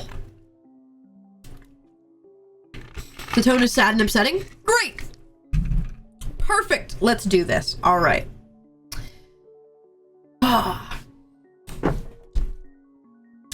The first time it happens, Midas is yet to realize the cruel joke that's being played on them. Icarus's portals flickers, fading between bright yellow and white before fully flickering out. The light that follows shortly after, followed after by that world's existence, self-flickering to white. Midas just stares. Because, really, what does one do in this situation? Rio hadn't prepared them for shit. True! They just stare. Continue to stare, even at the sight of a very confused, very small Icarus Morningstar. Okay, they're not that small, but they are young, and in Midas's almost infinite years of wisdom, they're practically the same thing. Oh. He breathes. And slowly, very slowly, because Midas doesn't really know what happens if you startle someone who isn't Quixus off the walking platform. Midas makes their way to them. Icarus is, in all their street smarts and quick reactions and various other things, just staring at them. A lot of staring. An uncomfortable amount of staring. Time is odd in the world port, but Midas is absolutely positive that real, tangible hours pass before Midas breaks the silence. Hi? Icarus tilts their head, confusing rippling across their face. It reminds them, starkly and yet again, how young this kid is, not nearly old enough to be in charge of what they need to be. Midas rocks a little on their feet, anxiously fidgeting with the fabric of their coat. Hi. They swallow. Hi. Okay. They shake their hands out a bit, and Icarus just gives them an odd look. Okay, you are... They run a hand through their hair, grabbing a fistful of the whitening strands before dropping their hand back to their side. They could tell them, probably, it'd work. They could go home, but something about this feels wrong and off, and Midas doesn't think they should try yet. You are... Yeah, okay. I am... Icarus prompts with a deepening of their head tilt, brows furrowed together. They seem just as anxious to be standing as still as Midas is, always itching to run. They seem to be handling it slightly better. You're not supposed to be here. You are not supposed to be here at all. Icarus just blinks at them, stares. Where's here exactly? Nowhere? It's definitely somewhere. Midas shakes their head. It's... Make a strangled sound, running their hands through their hair again. Nowhere. It's nowhere. You're not supposed to be here. And how do I leave exactly? Midas blinks. The dull white portal behind them, then back at Icarus. Well, what does Midas even say? Tell a kid that what was going to happen? Give them a title? Call it a day? Tell them they can go home when their job is done and another bleeding eye shows up? Well, I don't... no. You don't know? Midas shrugs. I don't know. Icarus stares at them, their eyes sharpening before they scoff, running a hand down their face and smearing blood across their cheek. Some help you are. Icarus murmurs quietly under their breath. He doesn't really echo, not with the constant buzzing, but Midas has long earned to block it out. Seeing decay lingering at the edges of places now. Midas could say something, anything, about all the help they've been, keeping them from this. They don't. They're staring again, and Midas is debating fidgeting with the hair that hangs over their eyes, tapping an impatient rhythm into their thigh. If it wasn't time, and Midas doesn't want it to be time, because they still think this kid is far too young, but if it wasn't, then they'd already been pulled away from here, right? People aren't supposed to exist here for extended periods. They would have gone back right now, if it wasn't meant to be. They pull a small gem off their forehead in one fluid motion, controlling the small object in their hand. Icarus? They take a shaky breath, squeezing the jewel into a fist until the sharp edges dig into their skin. There's a flash. It's bright and yellow and blinding and buzzing. In 1 second, Icarus is very real in front of them, and their world is lit up in colors and shapes Midas doesn't even bother to understand. The light, yellow and gold, twisting strands of rainbow buzzes in new excitement over their head, reborn and brighter than ever. And Icarus is gone, sucked back away to whatever they were doing. Midas blinks. Midas stares. Midas drops the gem, the one they need to survive here, and it hits the ground with a quiet, dull clink. A dream, maybe. Midas couldn't sleep. You can't sleep here. No rest for Quixus. Or a hallucination. One or the other. Probably. Had to be. People didn't come and go from the world port like that. Worlds didn't do that. It was just a cruel little joke their mind was playing on them. Desperate to go home. Save themselves. Just a joke. Pick up that jewel and put it back on their forehead, and they feel a little numb. Are they really that far gone? Was this isolation really getting to them that much? This is a fun concept, by the way. This is such a fun concept. I'm all about this. You've yet to realize the tragedy in this. They are doomed, and you are too. Despite all your attempts, you cannot save them. Icarus's world grows dull again eventually. Gold doesn't shine as brightly, and the bright sparks of color is practically non-existent in its glow. Midas is convinced, then, that perhaps it wasn't a dream. They're not really focused on it when it happens, off in a different sector, pacing around, the decay slowly stretching down the hallway, and they don't really focus on it until there's a faint tug on their powers, and they give up mitigating the decay. Midas makes it back to the middle without incident, running an exhausted hand through their hands as they walk up the path to Icarus's portal. It's white again, and Icarus is there again. Only this time they seem to have taken up sitting and dangling their legs over the edge, a fact that makes them irrationally anxious for might motivate them if they fall. They They run a hand down their face, rubbing at their eye before sighing. They reach up and pull the gem off again without a second thought, rolling it around between their fingers. Icarus catches sight of them before they can speak again, tilting their head. Who are you? Midas blinks, stares a little. They hadn't introduced themselves last time, they know, but Icarus was looking at them like they'd never met. Midas swallows and then shrugs. Icarus frowns, pulling their legs back up onto the pathway before standing. They're getting taller, a bit less of a child and a bit more of an adult. Where am I? They're slowly getting less and less trusting of anyone who's not their brother, a fact which makes them wish to rip their hair out on the daily. Midas tilts their head side to side, tapping the gem in their hand. A place where worlds meet. Icarus gives them a disbelieving look. Yeah, sure. It's true. They take a few steps forward, crossing their arms anxiously and fidgeting with a few rings around their fingers. I don't particularly see the point in lying about that. People lie for pointless reasons all the time. You lie for pointless reasons all the time. Icarus glares at that, clearly gritting their teeth and making a vague gesture with their hand. Icarus, There's a flash again.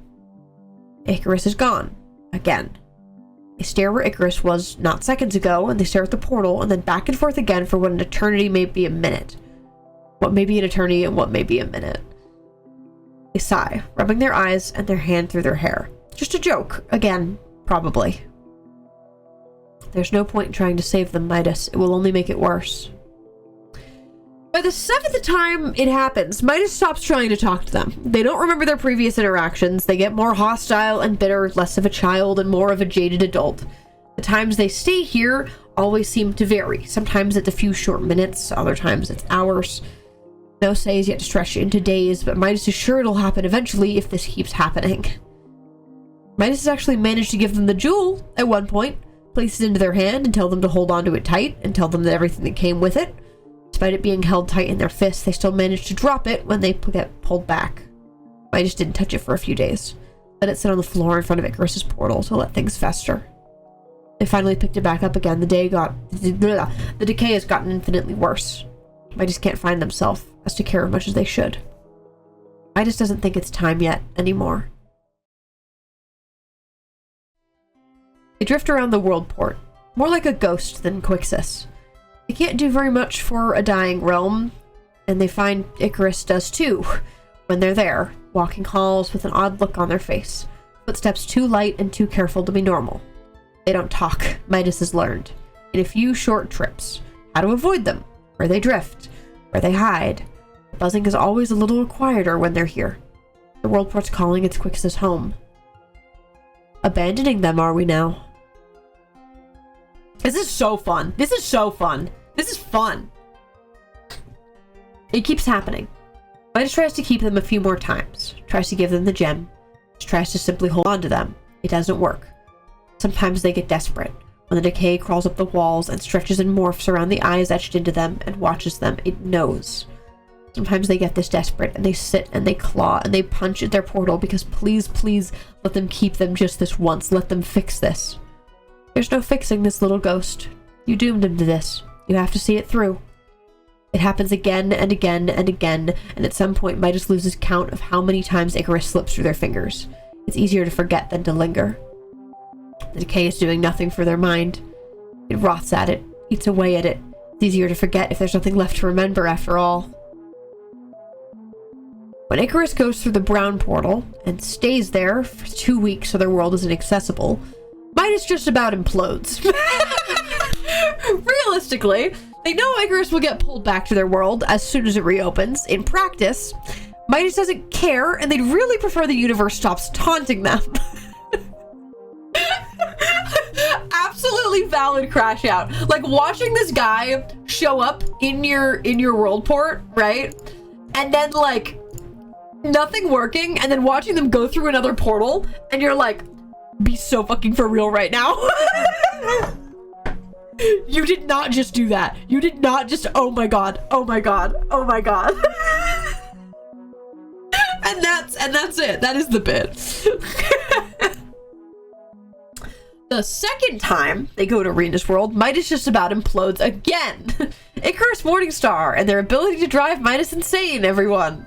Like, the isolation isn't doing that already, but let them live for a little while longer. Or longer than they already have been, at least. They come through periodically with the portal still intact. Midas avoids them. Doesn't speak, doesn't talk, doesn't see. They're never there long enough for anything to happen anyway. Always getting pulled back. Never staying. Icarus is already caged. Gilded as it may be, Midas can't do anything until they're released. I think this cage makes it more clear than it's just that. When Fable dies, something in their chest shifts a little. A swirling mass of colors and feelings that morphs itself into a heavy weight in their stomach and strangled sound in their throat. When Icarus jumps, tries to kill himself really, Midas barely manages to catch them in time.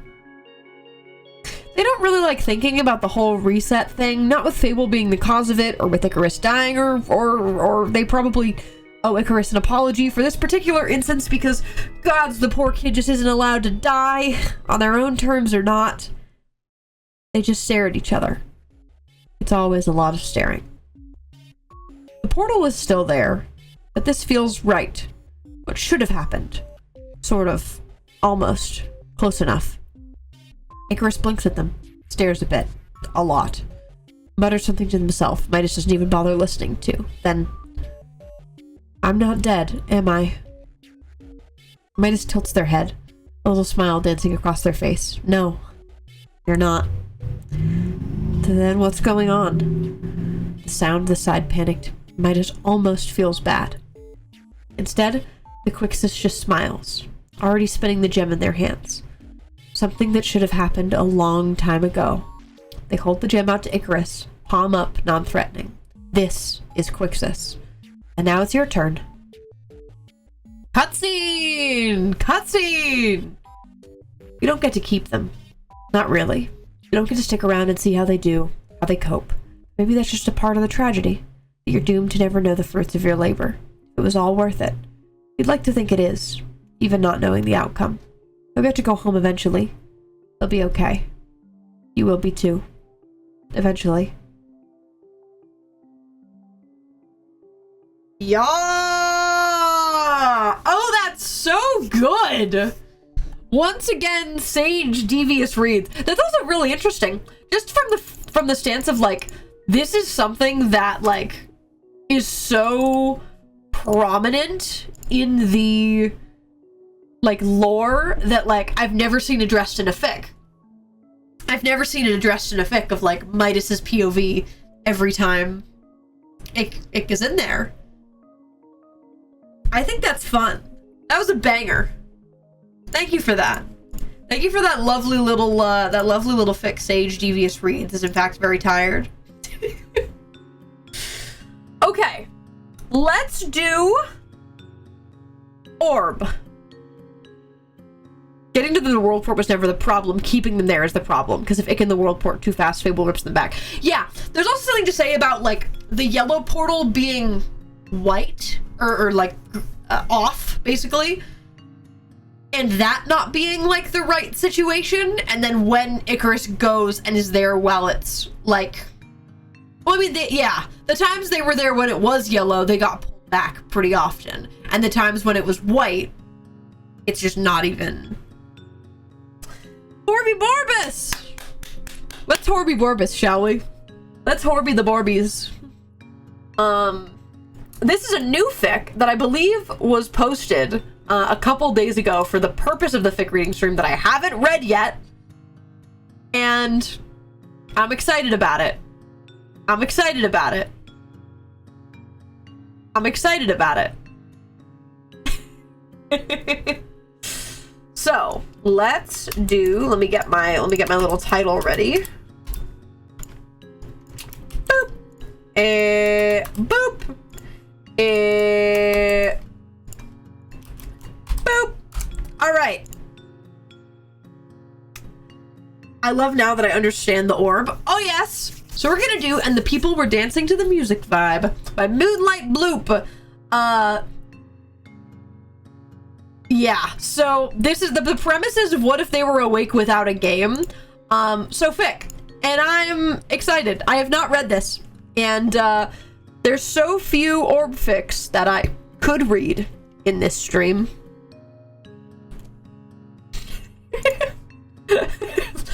them, though. There'll be another one, if sub-goal. Yeah, because technically he couldn't reach Ick anymore, and once the reset started, we looked at it, well, like, you couldn't just keep them. Yeah.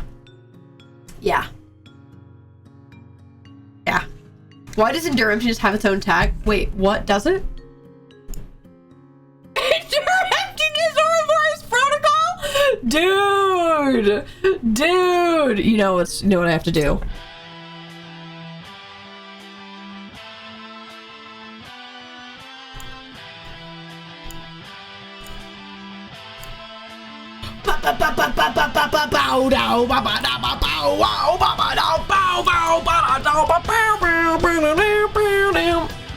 Anyways, let's get my orb music up. What should be I guess we should use the orb song, right? If we're gonna read an orb fic, we should use the orb song. Alright. I don't know if it's gonna match the vibe, but it's gonna be great. I hope you're enduring the emptiness. I am. Alright, let's do this, chat. There's also a Ratchet and Endure Emptiness tag. God, I love this fandom. Alright. Here we go. 43 days without a death game. 43 days without the world around them suddenly changing into a forest, a city, or something else. 43 days without any message from the scientists or sightings of Atlas and IV, and yet they were still here. Still trapped in this box surrounded by borders they couldn't break. They had tried. It had taken them a week to realize that there was no more game. Probably no more scientists either, as Red had noted. A week to realize that they'd collectively become a forgotten experiment. 10 days, and Ratchet had tried to build some kind of machine to break the border, only for it to fail miserably. 12 days, they had hit the border collectively with any spell they had, only for the border to seemingly absorb it. 13 days, and Echo had somehow gotten together a massive amount of TNT and tried to blow the border up, only to create a new ravine. 15 days, they'd come together to understanding to try to live and work together in peace. No more teams, no more games, simply letting the others be. They were all trapped together, so they might as well try to make it work. 20 days till it actually worked. They'd restored the community farm, tried to find the missing team members that hadn't woken up last game or simply vanished, though that wasn't really a success at all. Dorian, Ivy, they were just seemingly gone. Day 21 was the day that Theseus carefully built another purple house. Though Purple Team didn't technically exist anymore, no more games, no more teams, everyone still knew it was the Purple House. Others joined Theseus in the construction of houses, refusing to live underground and hidden away. Emil had insisted that they would at least keep a chest with the good shit hidden away, and Oz had agreed. Especially when Rudra and Ratchet both confirmed to also still have hidden chests stashed away. Old habits died hard. Emil had let Oz build a small house for them, something that wasn't shared with other people, something that was theirs. He insisted that Oz could build it however he wanted, neither commented when it was Emil who insisted him on getting a blue rug. It got weirdly domestic and peaceful after that, peaceful as this group of people could be. They'd spend evenings at a large campfire, where once was Blue Team's lab as stood, telling stories. When they couldn't remember more to tell, they just made up new things. It didn't matter how long, as there was something to tell. Rudra and Oz lovingly forced Ratchet to build a house of his own, something that wasn't just a room underground filled with machines or flower magic. They'd spent their sunny days dancing to that disc they'd found in the castle. I'm convinced that this stupid song is the only thing keeping Ratchet from going senile! Commented mains to Theseus one of those days. There were bad days too. Days where the weather was bad, where the old yellow team kept to themselves again, where Red made one too many comments about blood magic and spores, where Ratchet, Theseus, and the remainder of Purple Team would run looking for treasure or any sign of Atlas because someone had heard or seen something like that reminded them of him. Days where Emil couldn't hum to pilot, where it was just Oz because something had set him off, and he could feel it was once in his legs and arms too much, like they weren't prosthetics. Even days where Theseus refused to leave the public Purple House because if I leave someone, Echo will come and burn it. But those days were rare. The happy days were more common. Days where they were fine, and they could count as one as a community. Where testing remarks about flirting and not were thrown from one person to another, while both framed for carrots or experimented with spells. Days where they were riding dragons and taming animals. It was days like that where they could think about what their situation was fine, that they weren't trapped in a forgotten death game. Banger? Banger? Banger? Banger? Orb? Orb? Orb? Did you know that I like Orb? Did you guys know that I like Orb? This disc is the only thing keeping Ratchet from going senile. Is crazy pull. That's a crazy pull. Can I just say that this disc is the only thing keeping Ratchet from going senile is crazy. They're right, old man. Man, I love that guy. Man, I love that guy. I have so many thoughts about that guy. Okay. Ooh, I have a short one we can do really quick. Pause. It's you!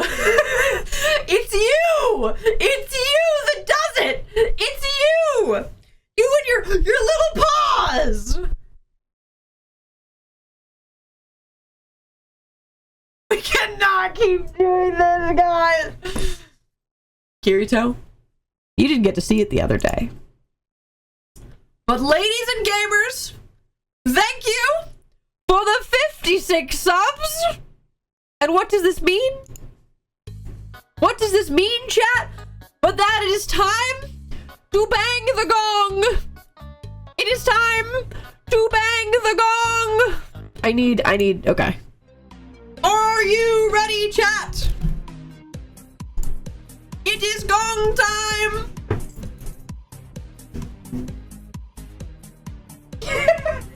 We're doing an otter gong, it would seem. We're doing an otter gong, it would seem. Alright, well. So, thank you for the 56 subs, and with this special day marked in our calendars, we christen this gong the Sherbet Kwong for the 4th time! Are we ready? Are we ready, people? Prepare your ears for the best thing you'll ever hear! Prepare? Thank you for the 56 gifted!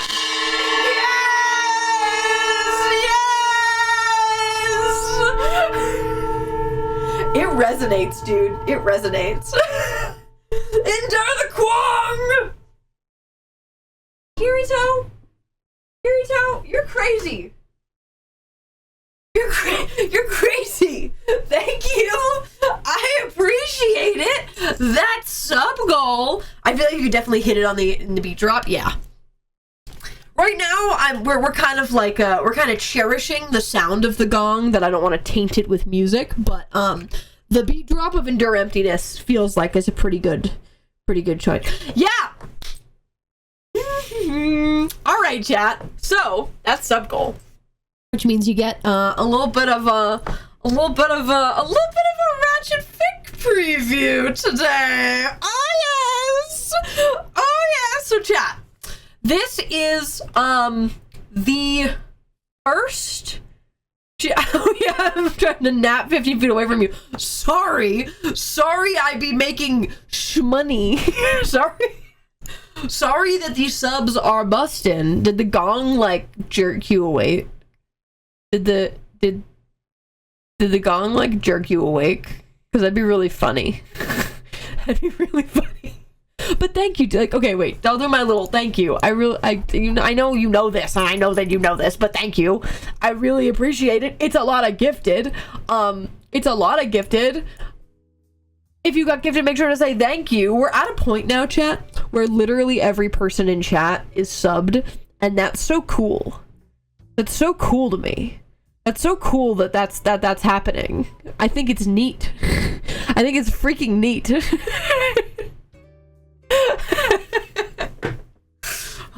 So thank you, DM Kirito. Now, chat, that is sub goal.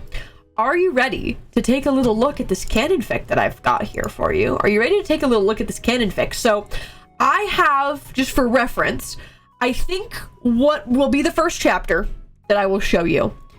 And I have like half of the second chapter written, which I don't think I'm ready to show you because it's not perfect yet. Chapter, like this first bit, I think is pretty much where I want it to be. It's pretty much where I want it to be. But I was surprised when we said we were over 1,000 start stream. Yeah, we went crazy again not yesterday, on Tuesday. Another power washing stream gone off the rails. You know, gone absolutely off the rails. But I think the first chapter that I have for you guys is how I want it to be. So I will show you this, and I will post it on AO3 after this, and then you'll see more chapters coming out, chat. I know that as I edit the what's it called? As I edit the last 2 orb VODs down into the better versions, this will get done. So here we go, chat. The point of this, let me give like a. So this fic, chat, is meant to show a bunch of points in Ratchet's backstory from before the games, and they are written in such a way that does not give, as many people have told you, does not give away the lore of what's happening in the world. The specific ship I'm going to show you today is way before anything goes wrong. And you'll see that because one Matthias Tanek is kind of a center point of these fics. And it's the canon fic is basically the telling of what happened between the two of them leading up to everything going wrong. And then there will be a couple of chapters. I know what points in his backstory I want to write chapters for. There'll be a couple points where we're in the bad times. Yeah, it's time for old man Yowie, except they're not old men yet. They're still young at this point. Now it's just young man Yowie. I guess it's just Yowie. So let's do this. So here we go, chat. Let's do a tiny little read of my little canon fic, the first little chapter. All right, the first little chapter. I also, I have feelings and opinions about how my writing is, and I think that my writing is inherently meant to be read out loud, less like meant to be read on paper. I think it's more meant to be spoken, so I like being able to read it out loud because I think it translates better, because that's how I write. I write how I hear it in my head. Anyways, I'm just rambling. Do I want this one? What about this? Okay, let's do this one. Here we go. Let's do a little read, shall we? It was the first day of Carter's required engineering course, Engineering 102. He was sitting alone at a table in the back half of the lecturing hall where he intended to pay minimal attention. He didn't even need this course. He was in the aviation program, not engineering, but for some reason, the higher-ups thought it would be good for future pilots to understand exactly how their plane flies. It seemed silly to him. But here he was, textbook and everything. Mind if I sit here? A male voice to his left asked. Carter turned to see what nerd asshole he was going to have to deal with sitting next to for the rest of the semester, and his jaw dropped. He was stunning. Dark hair, darker eyes, with something behind them he couldn't quite place, and a bright smile on his face. Is anyone sitting here yet? Carter didn't realize he was staring. Oh, no, it's just me. Well, good. The man pulled out the chair and flopped down into it. Wouldn't want to leave someone like you back here all alone. A smile curled up on his lips as he made eye contact with Carter. The man moved with a smooth confidence Carter hadn't expected. It was captivating. Only 5 minutes ago, he was wondering what it would take to drop this course, and now he couldn't imagine a world not seeing this man again. He extended his hand to his new partner. My name's Matthias. Matthias Tanek. This was going to be interesting. Oh my god, old gay men. Old gay men. Young gay men. Gay men in college. Gay men in college. Gay men in college. And because I like you guys, I might read you the tentative version of the... I might show you the tentative version of the next part, because we do a huge time skip. We do a huge time skip. Between the one that I just did and this one. But I kind of want to show it to you guys. But I'll tell you that this is not the confirmed... Yeah, I'm going to show you the first half of this one that I've written. I'm going to show you the first half of the second chapter, because I like you guys.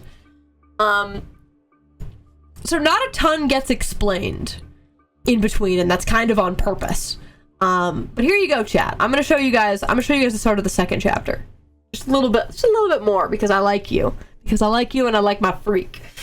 Alright, so here we go. Carter checked his watch for the 10th time in 5 minutes. The dock was getting empty at this point. Most of the new recruits had already boarded the ship. Carter had gotten his assignments, and yet he still waited on the dock. He should be here by now. The pilot was starting to get odd looks from the higher-ups around, which was fair. It was his first day in the Air Force, and he already wasn't following in line, but he had to see him before he boarded, or at least find out what level Matt was assigned to. Once he was on board, it'd be a pain in the ass to find someone in the biology unit of all things. He couldn't see anyone out towards the main gate. Where was he? Carter! A voice came in the opposite direction. Matt's voice. Carter turned to see his boyfriend waving to him from the other side of a fence. The outer side of a fence. And he ran to meet him anyway. Matt, what are you doing out there? The new recruit sign-in is over there. The ship's leaving soon. Come. Carter, I got it. Got what? Carter was close enough now to see the look on his face. He looked ecstatic. The internship! With the Society of Biological Advances. Someone dropped out of the program, and they want me to fill it. Me! No.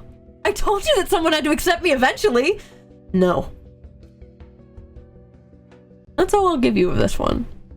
There's more to this conversation, but that's where I'll leave that for you. I'll leave that for you, chat. Oh, they're tragic. Yeah. Oh yeah, they'll be so healthy about that. Yeah, surely they're not about to break up in this conversation for the first time. God, I love my little freak. God, I love my little freak. He brings me joy, chat. He brings me sad gay joy. Excuse me, what? For the first time. Do any of those things in the chart need to replace after Tuesday? Because some of those are one-time items. I haven't checked the chart since Tuesday. I have not checked the chart.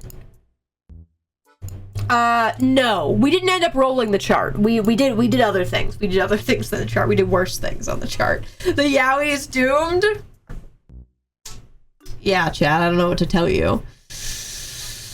I hate to break it to you. I hate to break it to you, chat, but, yeah, they're doomed, dude. It's actually gonna get way worse. It's actually gonna get way worse. Let's be honest, when isn't the Yowie doomed? Yeah, touche. Let's roll. Okay, on my way to roll. Do I have my D100? Alright, hold on. Where is the chart? Where is the chart? Did I pin the chart? Where is the chart? Oh, I guess it's in our DMs. I can go get it from our DMs. Hold on. Okay, nailed it. Got it. Alright, chat, are we ready? It's not pinned. Yeah, I'll pin it after this. Okay, I have my dice, chat.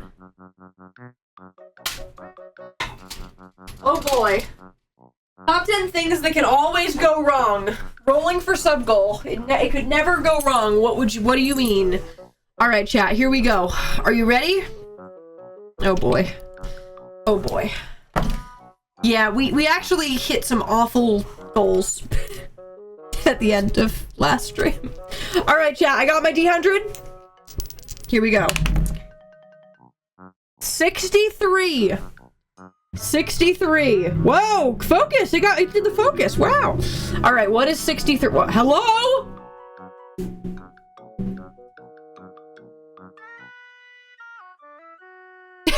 Camera, you scared me. You scared me for a moment. You scared me for a moment, Scream. Ooh. Yes, yes, yes. All right. Chat, our chart for 63 is to do another commission stream, which is very funny. Every time that DM Kirito specifically gets the gets the commission stream one, I'm like, it's for you. It's for you. It's the commission stream for you. So we got another commission stream. Wonderful. This is joyous. I'm so happy. I love doing commission streams. They're fun. They're freaking fun, chat. Yippee! Yippee! Wonderful, chat. Wonderful. Wonderful. Wonderful. Okay. I add it to the list.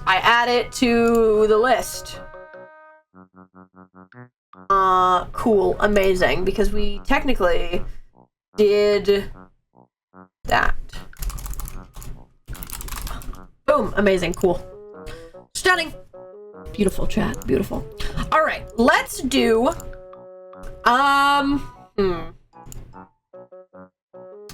shall we do the big one, chat? Shall we do the big one?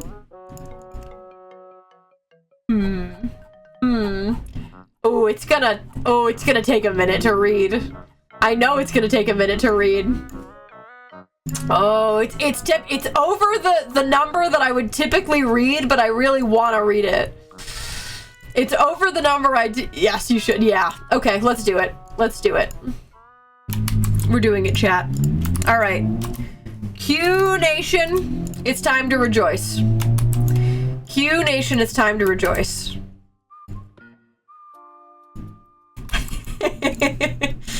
We're going to do, I'm sorry for making it so long. Never apologize for making it long and putting more effort into it. Never feel bad about that.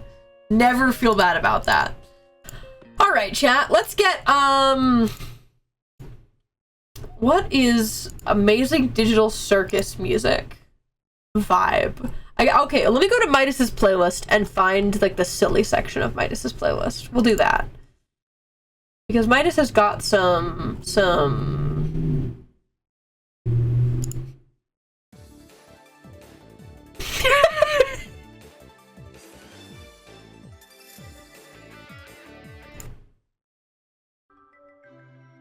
I think I want like no, what's the song for this? Yeah.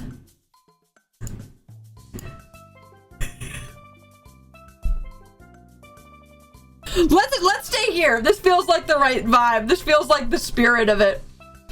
This feels like the spirit of it. All right. Play the TAGCO6. Oh, I could do this. I could do this. Okay, hold on.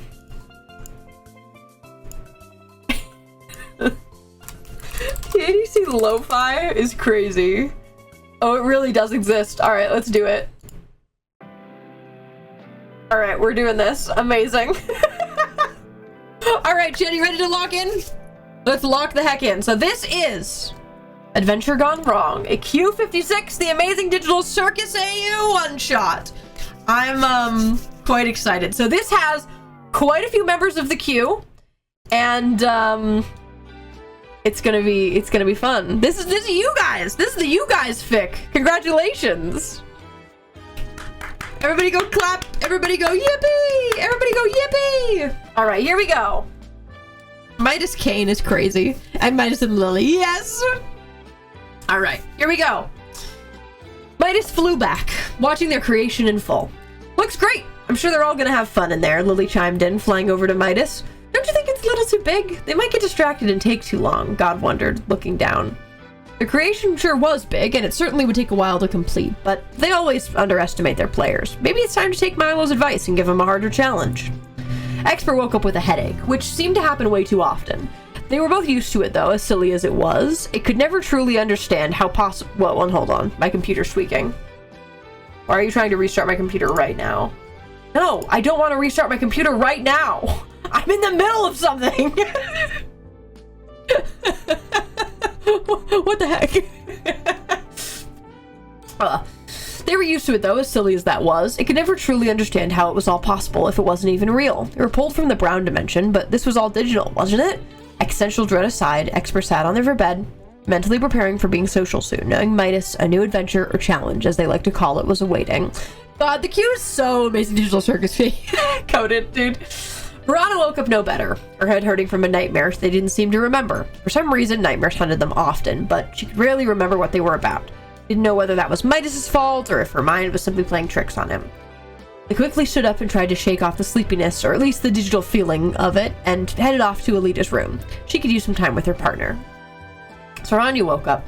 Quite peacefully, actually. No nightmares. Her back pain was duller than usual. Her brain wasn't as foggy. It was weird, but nice. They sat on their bed and stretched their wings, yawning.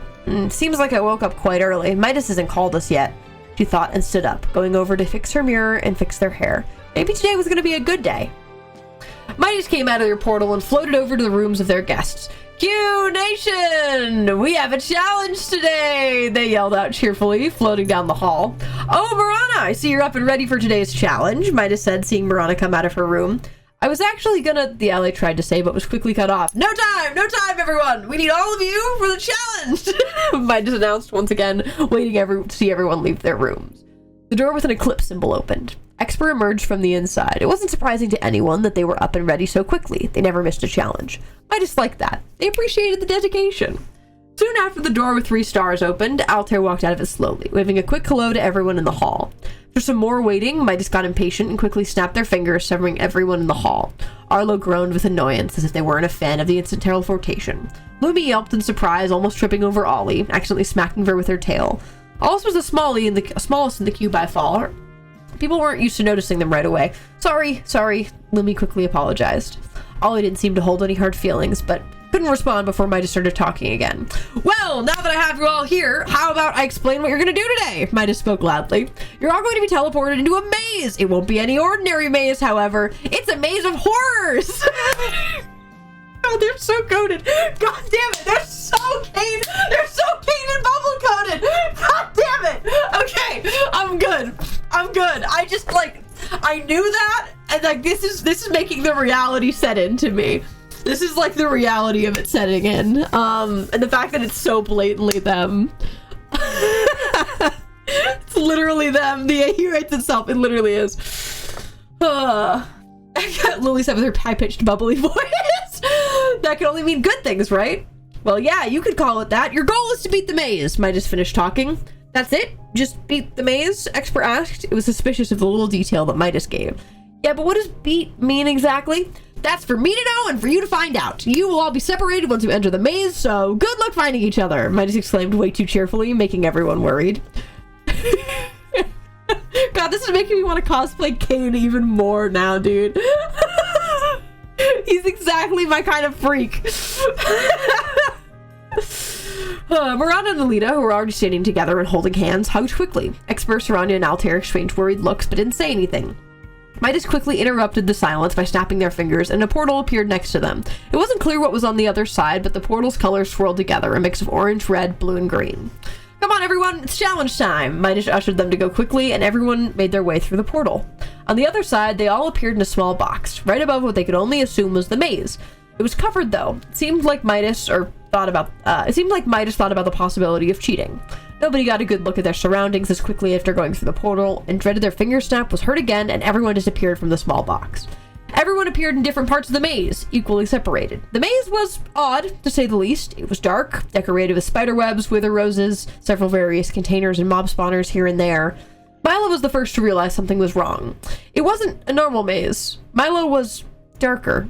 His glow wasn't as bright. The light didn't extend as far as it did normally. That worried her. This has happened before, yes, but that was an error. That was wrong, and it wasn't supposed to happen, and Midas fixed it after the adventure, and it shouldn't happen again. They made sure of that. But there they were, standing in the maze, everything getting constantly darker around her. Even her own light failed him. Milo breathed in and out. Midas said to beat the maze, so there must be a way out somehow, right? He decided to move forward, taking slow steps with his hands extended in front of him so they don't bump into anything, as the darkness already took away most of their vision. It was so fast. Way too fast. They haven't done many mazes before, but they did have a strategy. Always follow the right wall. He couldn't be sure if it would work with what Midas had planned, but it was work or stop, right? They started following what they could only assume was the right wall. Milo couldn't quite tell he was actually walking seconds, minutes. Some time definitely passed before she heard a voice. It wasn't a voice of anyone in the queue, though. Milo, the voice said playfully, maybe teasingly. It felt familiar. Familiar like, no, it couldn't be. Oh, Milo, you really don't want to show your face after all you've done? Pathetic, the voice teased. Jade?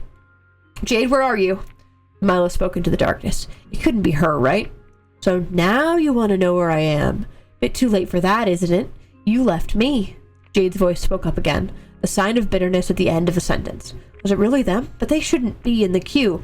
You left me all alone, left my spark to die, and now you deserve the same fate, Jade said. Milo could hear the smile on its face.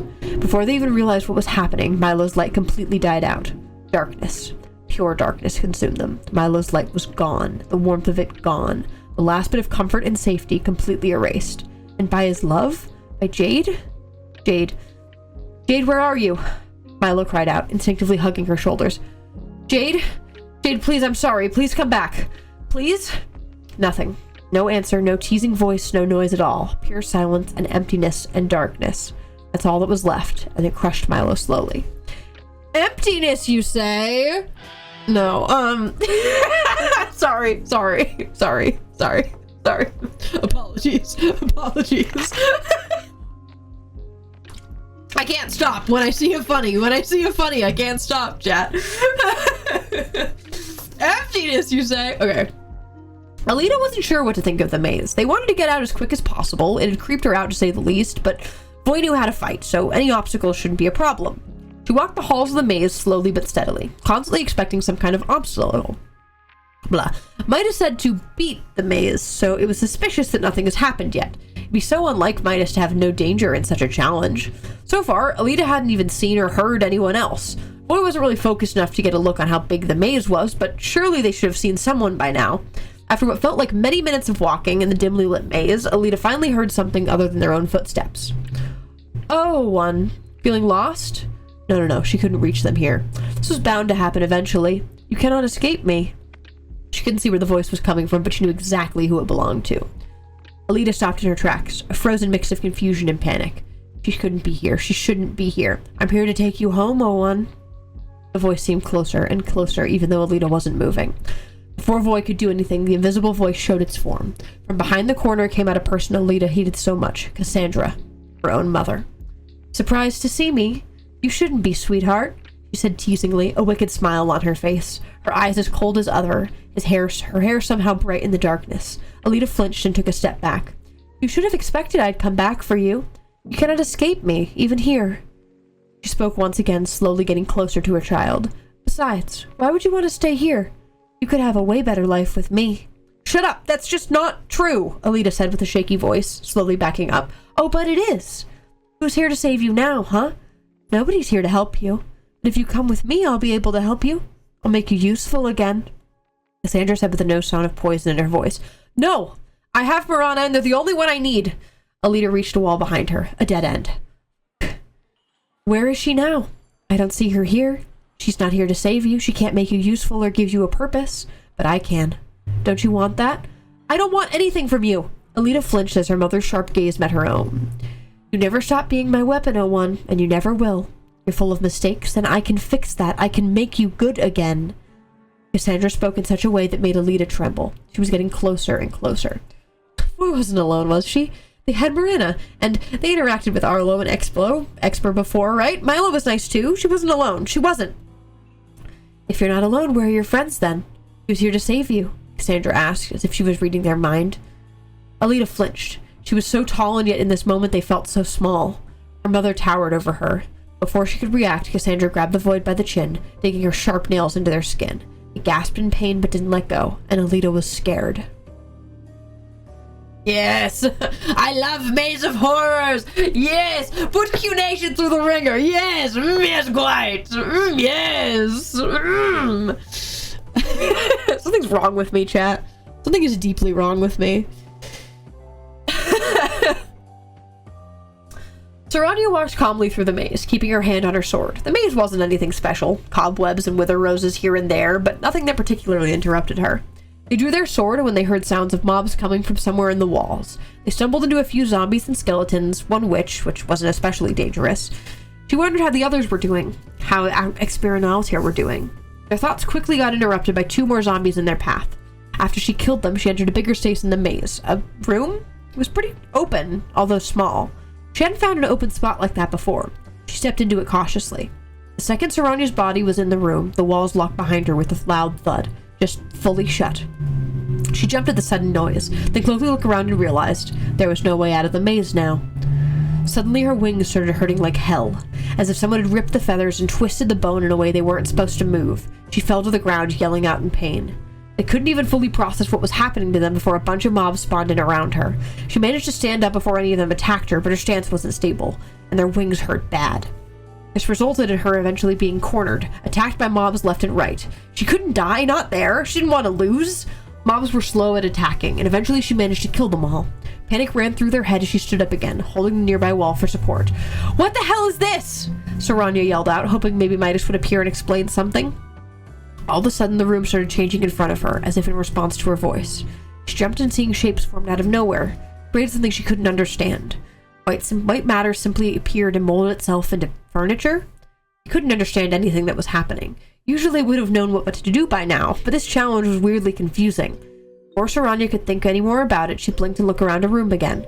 She clocked what it was. It didn't make any sense. It was the living room of her original home. The darkness in the maze only amplified the creepy feelings crawling back up her neck. The room was dimly lit, just like it always was. The TV flashed different colors as if it was broken. Being back in this room was weird, and Sarania didn't like it at all. The uncomfortable smell of alcohol that made her shiver. The whole scene activated her fight or flight, except she had nowhere to fly. The room was still closed.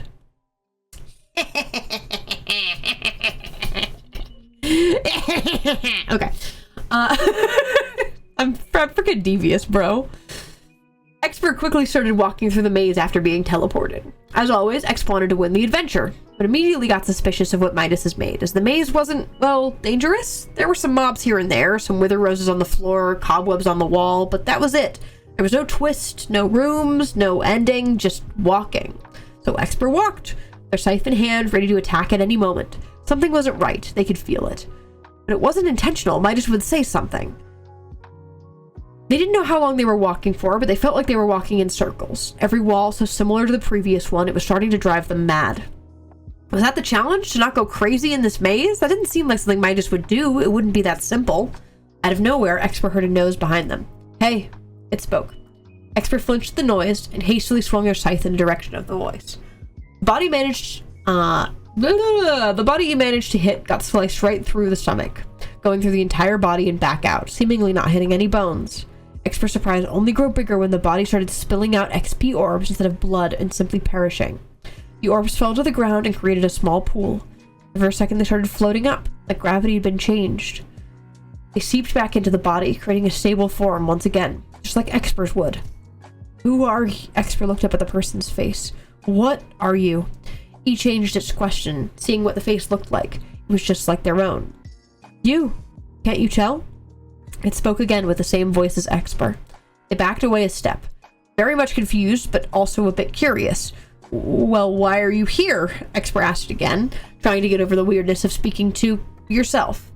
"You can't escape it, you know." The not Expert ignored the question. "Escape what?" "Yourself. The omen you bring down upon yourself. What the curse that being you brings with it." Expert took 2 more steps back. They knew that. They knew that they're doomed. Why was this thing telling it that? "You say you know, but you haven't come to terms with it. Why?" the thing asked, and suddenly started changing. "You say you know, blah, blah, blah. Its wing, horns, and tails went away. Its outfit changed colors into black, and changed its height to be shorter. Is it because you know you're my pet? You're just a creation of my imagination. You're not even a real person.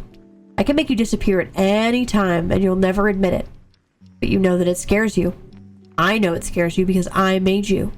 The new form of the creature spoke, staring right through Exper's soul. You've made sure I know how fucked up I am, and yet you still come here to make me suffer even more. Why? Exper asked after a moment of silence. Maybe it's just fun to watch you suffer, the creature said with a smile. Maybe you're just a reflection. Maybe in a twisted way it's fun to see you experience this. You're pathetic. You're so fucking pathetic. You're ruining my life for no good reason, Exper exclaimed angrily, tightening its grip on its scythe. Careful with your words. You're too pathetic and you know it. You were made like that. You can't change it, the creature responded. Remember, I can make you disappear at any time. It smiled. Exper didn't want to put up with this bullshit. Vice swung the creature once again, pushed its split body aside, and moved further into the maze. Doing everything in M's power not to think about the words that not them said. Running away from your problems again? Just go and don't think about it. I love your words. I love your words so much. Mimi Wentz. Mimi Wentz. Midas watched all the events unfold, commenting the happenings alongside Lily. They were surprised how immersed their players were, but that was a good thing. That means they did a good job making the AI for the NPCs. Flying in around their incorporeal form was fun for Midas. They could get a look at anyone without getting suspicious or concerned. While flying around, Lily asked a question that stuck with Midas. Do you like making them suffer, boss? Well, Midas liked giving their players a challenge. Challenges aren't stress-free and nice. Challenges are meant to be hard and, well, challenging. That's what this whole thing is. Besides, none of this was actually real, so why would it be bad? They all knew it was digital, and things didn't actually hurt them like they would normally. And yet, something about that question bothered Midas. They tried to brush it off and move to the next players. Fun. Fun! It's fun! It's quirky! It's cool! I love everybody dealing with their worst fears. That's such a good concept. I love it. I eats it up. Skittishly walking through the corridors of the maze, Altair gripped their diary for comfort. Being separated from the people wasn't great, but she'd be fine. It wouldn't take long, right? The maze seemed quiet. Too quiet. Usually Midas put traps or enemies or something that would make this more interesting than a simple maze. Altair continued despite her suspicion, hoping he'd be able at least to find someone. Sometimes his skirt caught on rocks and leaves that were scattered across the floor, which made them think someone was there, but nobody ever was. After walking for a long time, Altair found something strange. A big dark pit, seemingly with no end. It looked like Skulk. Sometimes Area Visit would shine and twinkle like stars in the night sky. Altair was afraid to look over the edge, fear falling into it, but curiosity got the better of her. He put his hand on one of the maze walls and leaned over, trying to see the bottom of the pit. Not even a second later, a booming deep voice loomed over there. Altair Garab is guilty of the murder of one of our dear council members. She will be disposed of accordingly soon. Goodbye, Star. You will not be a plague of our kind any longer. Before Altair could even realize what was happening, a cold hand pushed them over the edge and they started falling into the bottomless pit, falling into what looked like the night sky, falling into space. What? No. Altair yelled out helplessly. The fall never really ended, although Altair's mind didn't expect it to. They just fell and fell and fell and fell, and it felt like they were out in space, and after they were thrown out again. It felt like their wings were going to be destroyed again. And Altair couldn't even yell anymore because the confusion and panic took over its brain. The Star tried to uncover themselves with their wings, give themselves any comfort, but they couldn't handle those. They couldn't even control those. Felt the same as when they were falling, outcast from their stars, falling into the new world they found themselves in, falling and having their wings painfully destroyed. Sort of phantom pain washed over her at the mere thought of that event. Memories of their previous home washed over him. The palace, their courtroom, everyone turning away from them. Childhood room so barren and restricted. The Star cried out, covering her face with her hands, just waiting for the inevitable. Waiting and waiting. Oof! Marana wasn't afraid of the maze. She'd been walking for a while when she finally found something else than a boring labyrinth wall. A room that looked familiar. It was the Redwinter meeting room from the Nether-themed adventure. Huh. She moved along, although suspicious. Soon found another room. It looked like an arena from the adventure D1. Weird. Came across 4 more rooms, all themed by something important to them, and then the 5th room came. It was completely different from the other ones. It was bigger, with a massive tree against one of the walls. The floor looked like a part of the florist. Soft with moss and littered with sticks. Miranda didn't recognize this place. She decided to step closer, try and see what the tree was about. She could almost hear it humming. Fantastical magic wasn't alien to her. She was a witch after all, but Midas usually didn't put stuff like that in their adventures. Miranda didn't even realize that the tree wasn't only humming, but moving its roots and wrapping them around her legs. When she realized what was happening, it was too late. The roots pulled her down, slamming her into the ground. She yelled in surprise and tried to get away, but the roots reached her arms too, completely entrapping them. Miranda quickly passed out from having the head slammed into the floor with quite a lot of force, but instead of getting the freedom of a dream, or simply nothing of all, his mind got trapped in a nightmare. At first, it was very confusing. Quick flashes of when he got his decay scar, then more clear image of Exria, her girlfriend's world, appeared. But it was wrong, breaking, decaying. The nightmares kept switching and circling, and Miranda wanted to get out. Experia again. This time completely destroyed, Alita nowhere to be seen. Miranda was alone. The pain from the decay scar, alone. The adventure win, alone. Her safety axolotl room, alone. She kept being alone. Alone, trapped in her own nightmares. Her body entangled in the tree roots. She moved around unknowingly, pulling or hitting herself on the roots in the process, but nobody came to help. Oof! Get wrecked. Sorry, I have such a like a Canon Midas vibe right now to watching all of you suffer. It's great, man. It's great. Ollie wandered around the maze with a smile on their face. They were new to the whole challenge adventure thing, so getting to participate was exciting. Being alone was a bit unfortunate, since he wanted to experience this with his friends, but that meant he just had to find the rest. Even though Ollie was very small, the maze didn't seem at all scary. He walked alone for a while, but eventually he saw someone. Ollie immediately recognized her. The first person they saw was Alita. She looked like she was talking to someone, though, but Ollie couldn't see anyone else there. When Faye walked closer, Faye realized Alita looked scared. "Shut up! That's just not true," Alita said with a shaky voice, slowly backing up. Ollie watched as the wall behind her got closer and closer, but the Fae couldn't see who she was talking to. I keep saying the. I don't mean to keep saying the. No, I have Miranda, and they're the only one I need. Alita reached the wall behind her.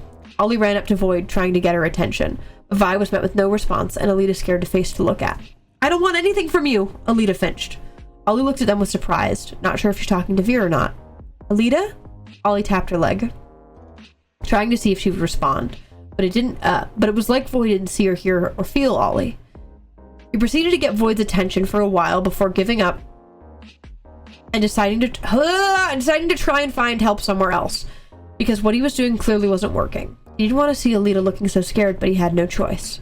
I went the opposite direction of why I came, while trying to memorize the way back to Alita. Faye listened out for any other people they could potentially find in the maze.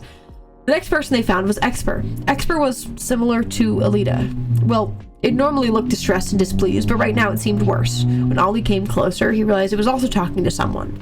Once again, Ollie couldn't see that someone. "Well, why are you here?" Exper asked, looking right in front of them. It didn't look like they got an answer, and Ollie decided to walk closer and closer. "Escape what? What?" It sounded like they got cut off. Exper's expression got more ignored, a little scared, certainly confused and angry.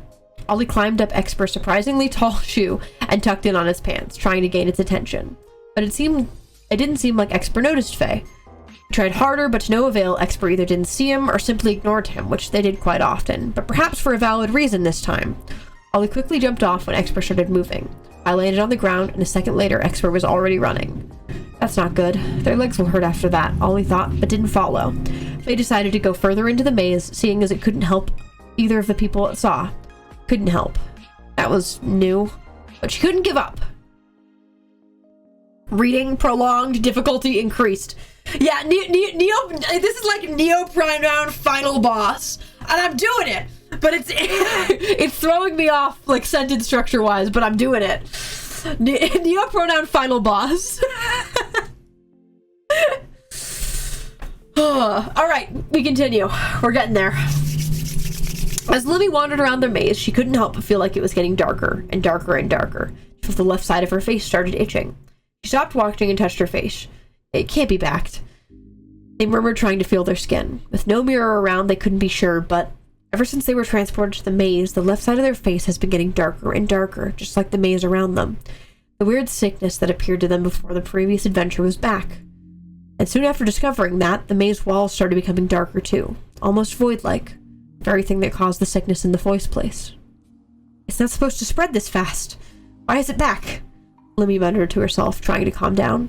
She looked up, trying to see if anyone was around, but the darkness around her felt like it consumed her. She could barely tell where the walls of the maze were. The darkness must have been unnatural, but Lemmy couldn't understand why it surrounded her. Was she the only one? She looked down at her hands, and they were now covered in void sickness too, blending into the ground. Her breathing got heavier and quicker. Lemmy hated the dark, hated the void. It scared her. Not being able to see anything around her, not being able to see where she was, not being able to defend herself, anything could come out of the dark at any moment.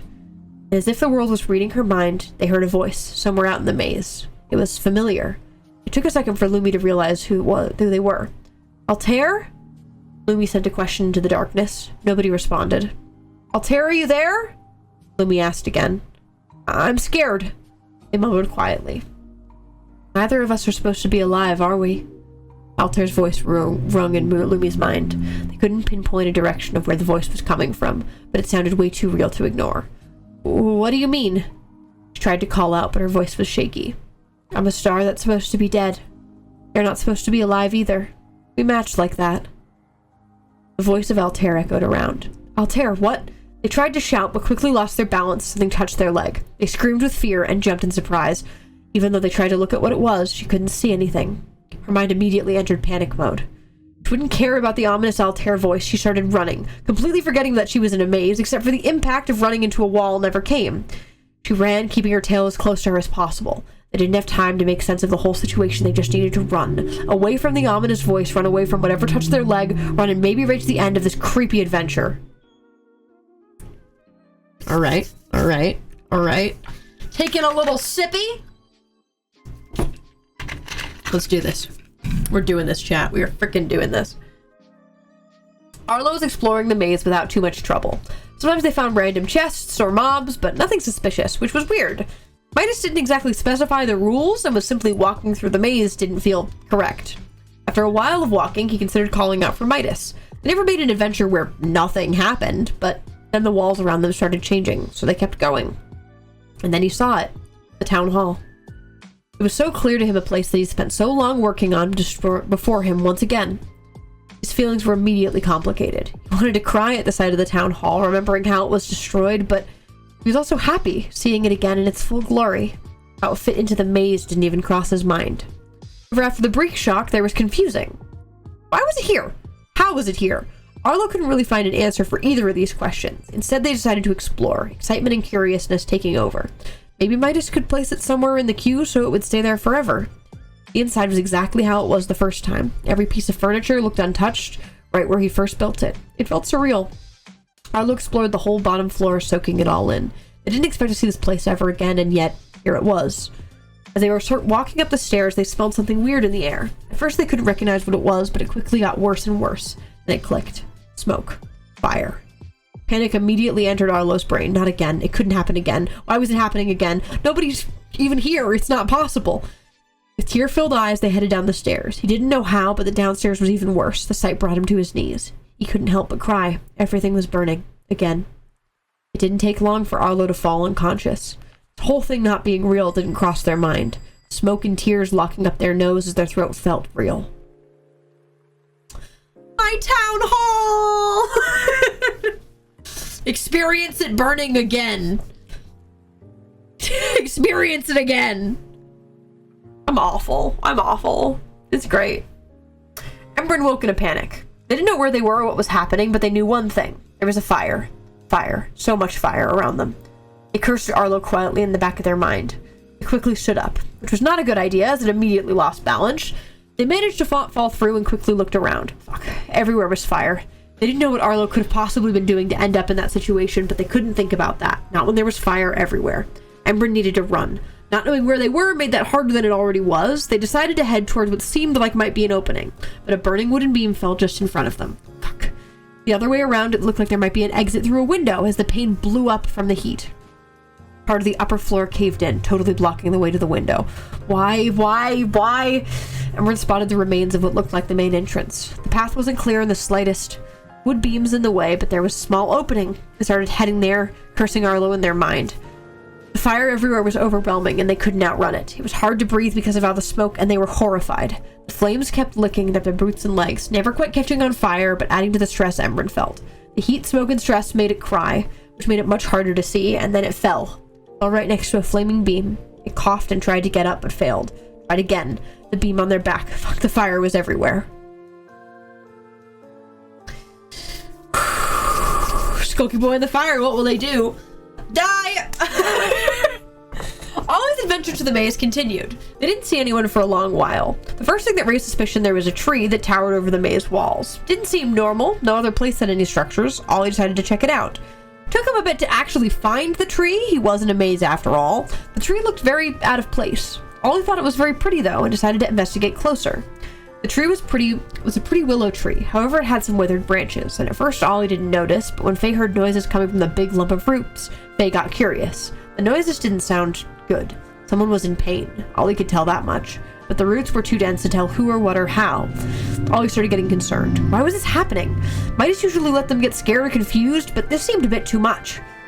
Ollie tried to get through the roots, but they were too strong. It tried crawling out as well, but something inside didn't seem to hear.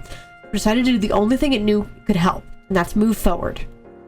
Once again, it took a while for Vi to find anything else of note. The next thing that stopped her was on her path was a wall, which of course in itself wasn't unusual, but this wall was different. It stood out from the rest. Hello?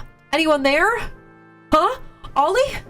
A seemingly panicked voice came from within the wall. Oh, Saranya! Ollie yelled happily. Finally, someone that can hear me! What do you mean? Where are you? She asked, trying to find where Ollie's voice was coming from. I'm on the other side of this wall! Nobody I've ever seen has been able to hear me. I'm glad you can. Ollie explained happily. Well, how can you get to me? I don't like this room, Saranya mumbled, looking at her surroundings. I can try. I need you to help me help some other people after, too. Ollie raised her voice, getting a bit further from the wall to try and inspect the surroundings. Huh? Why? Saranya asked, confused. Well, there's some people I've been seeing along the way that were talking to something I couldn't see, and they couldn't see me, and it was really weird, and they looked scared, so I gotta help them somehow. Ollie explained, coming back to the weird wall. But it didn't seem like there was an entrance anywhere around. Midas looked at the maze below them. Lily floated right next to them, playing with her flower. Is this wrong? Midas asked. I don't think they're enjoying this anymore. Wasn't that the intention? Lily questioned. Well, I thought maybe if they confronted their fears, they'd be better off with it, but this doesn't look like any of them realize what's happening. They're just scared. They're not enjoying the challenge, Midas acknowledged. I thought you wanted them to be scared, Lily teased. Well, yes, but not like this. This feels wrong. I never wanted to actually hurt them, the god sighed. I think I should just stop this one. It didn't go how I wanted it to go. And so with a snap of their fingers, everyone got teleported back to the small box above the maze. Everyone was very confused. Marana, Embrin, and Lumi had tears streaming down their faces. Altair and Alito were visibly terrified, and the rest, varying degrees between those two, were simply very confused. Midas looked above from everyone. Hello everyone! I know this is very abrupt, but I think we should end this adventure early. It didn't go as planned, they explained.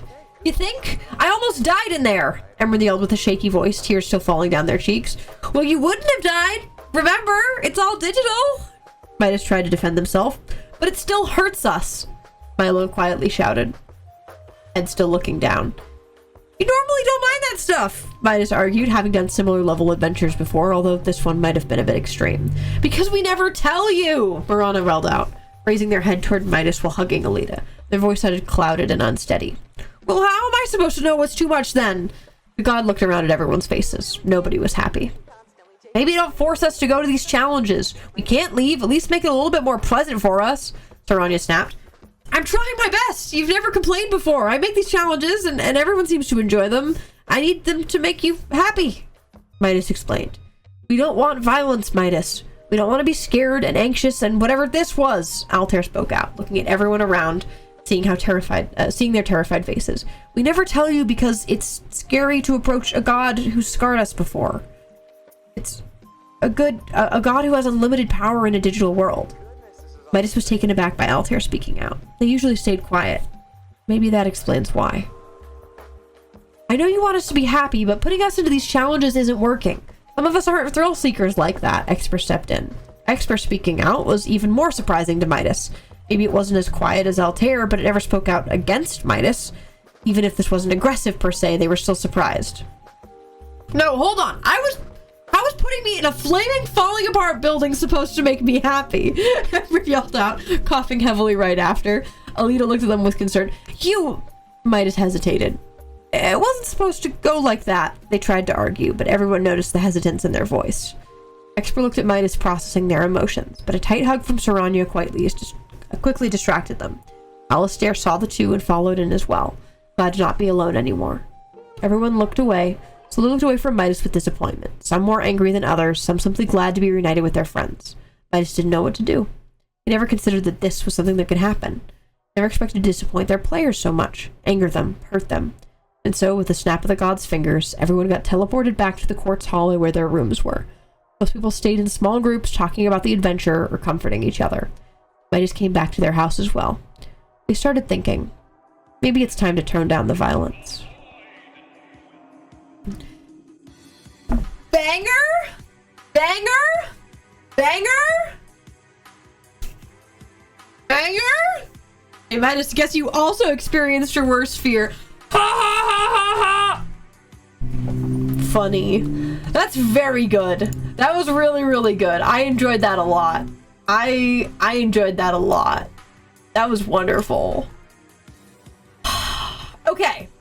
I want to do one more because I'm pretty sure this is short. Yeah. Okay, chat. I've got one short one that I want to do. And then we're going to end because it's been 3 hours. But I've got one more short one I want to do. Because we've hit a lot of ballparks today, but we actually haven't hit this specific niche. So, gamers, let's do one more, shall we? Let's do one more. There's a couple other really good fics that I was planning on reading, but I knew we weren't going to get to all of them. I knew we weren't going to get to all of them, but one can hope. One can hope. All right, chat, are you ready? Let's do a little bit of a Fable Icarus fic. How about a little bit of a Fable Icarus fic? Because we haven't hit this demographic today. So the premise of this, gamers, is,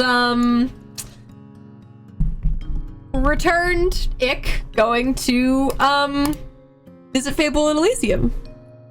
Going to visit Fable in Elysium. Which is a beautiful concept that I think about extremely often, actually. I think about it very often, actually. So, gamers, let's do a little bit of this, shall we? Okay. Let's go to there. All right, let's do this.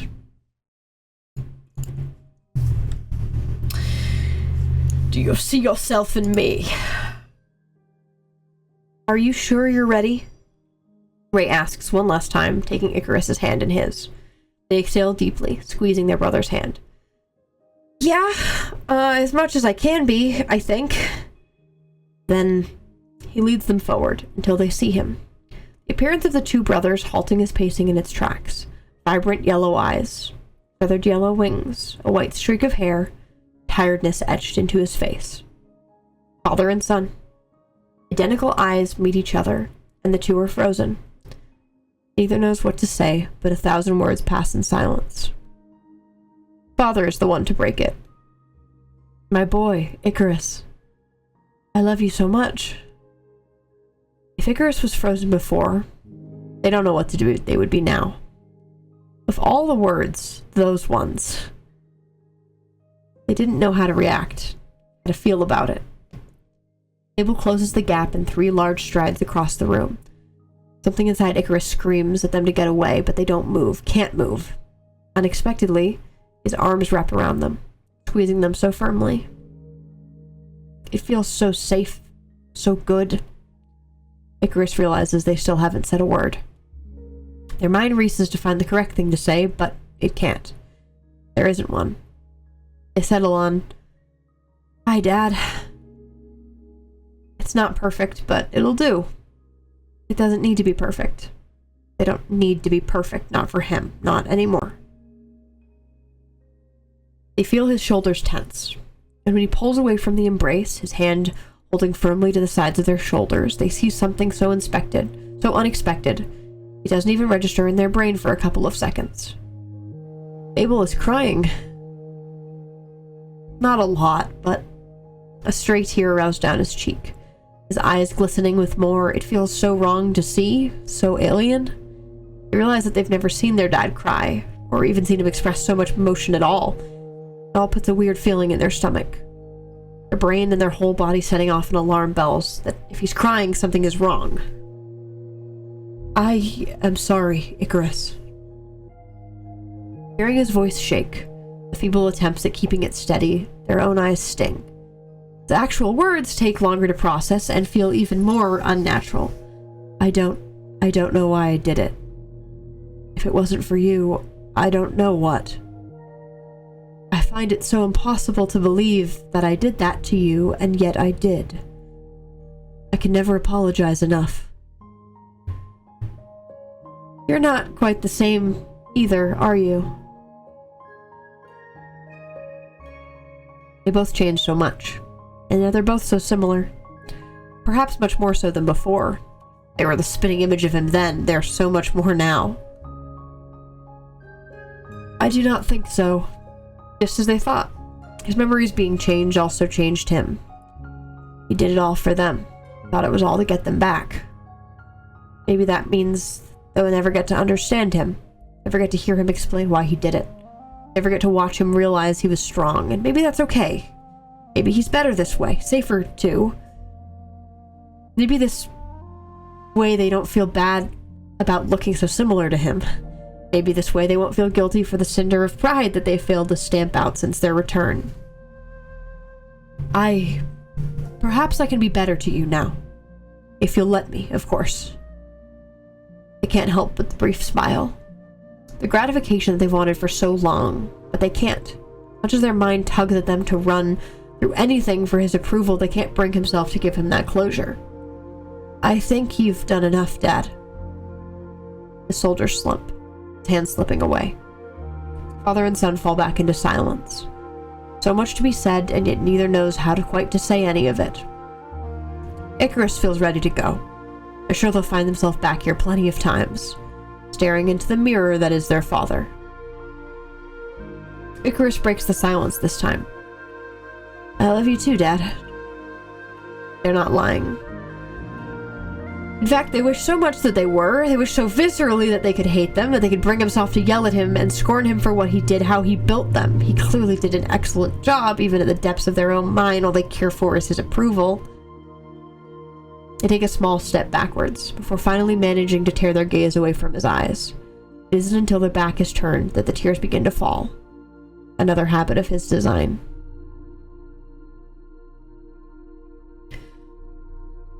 Ooh. Ooh. Ooh. You know? Big fan of the tags being feelings happen. Which one specifically? Hard to say. Big true. Big true. Big and true. Oh, well, chat. Thank you, Dizzled, for the 59 months at tier 3. Why, thank you. And chat, great success. Bottom text. Bottom text.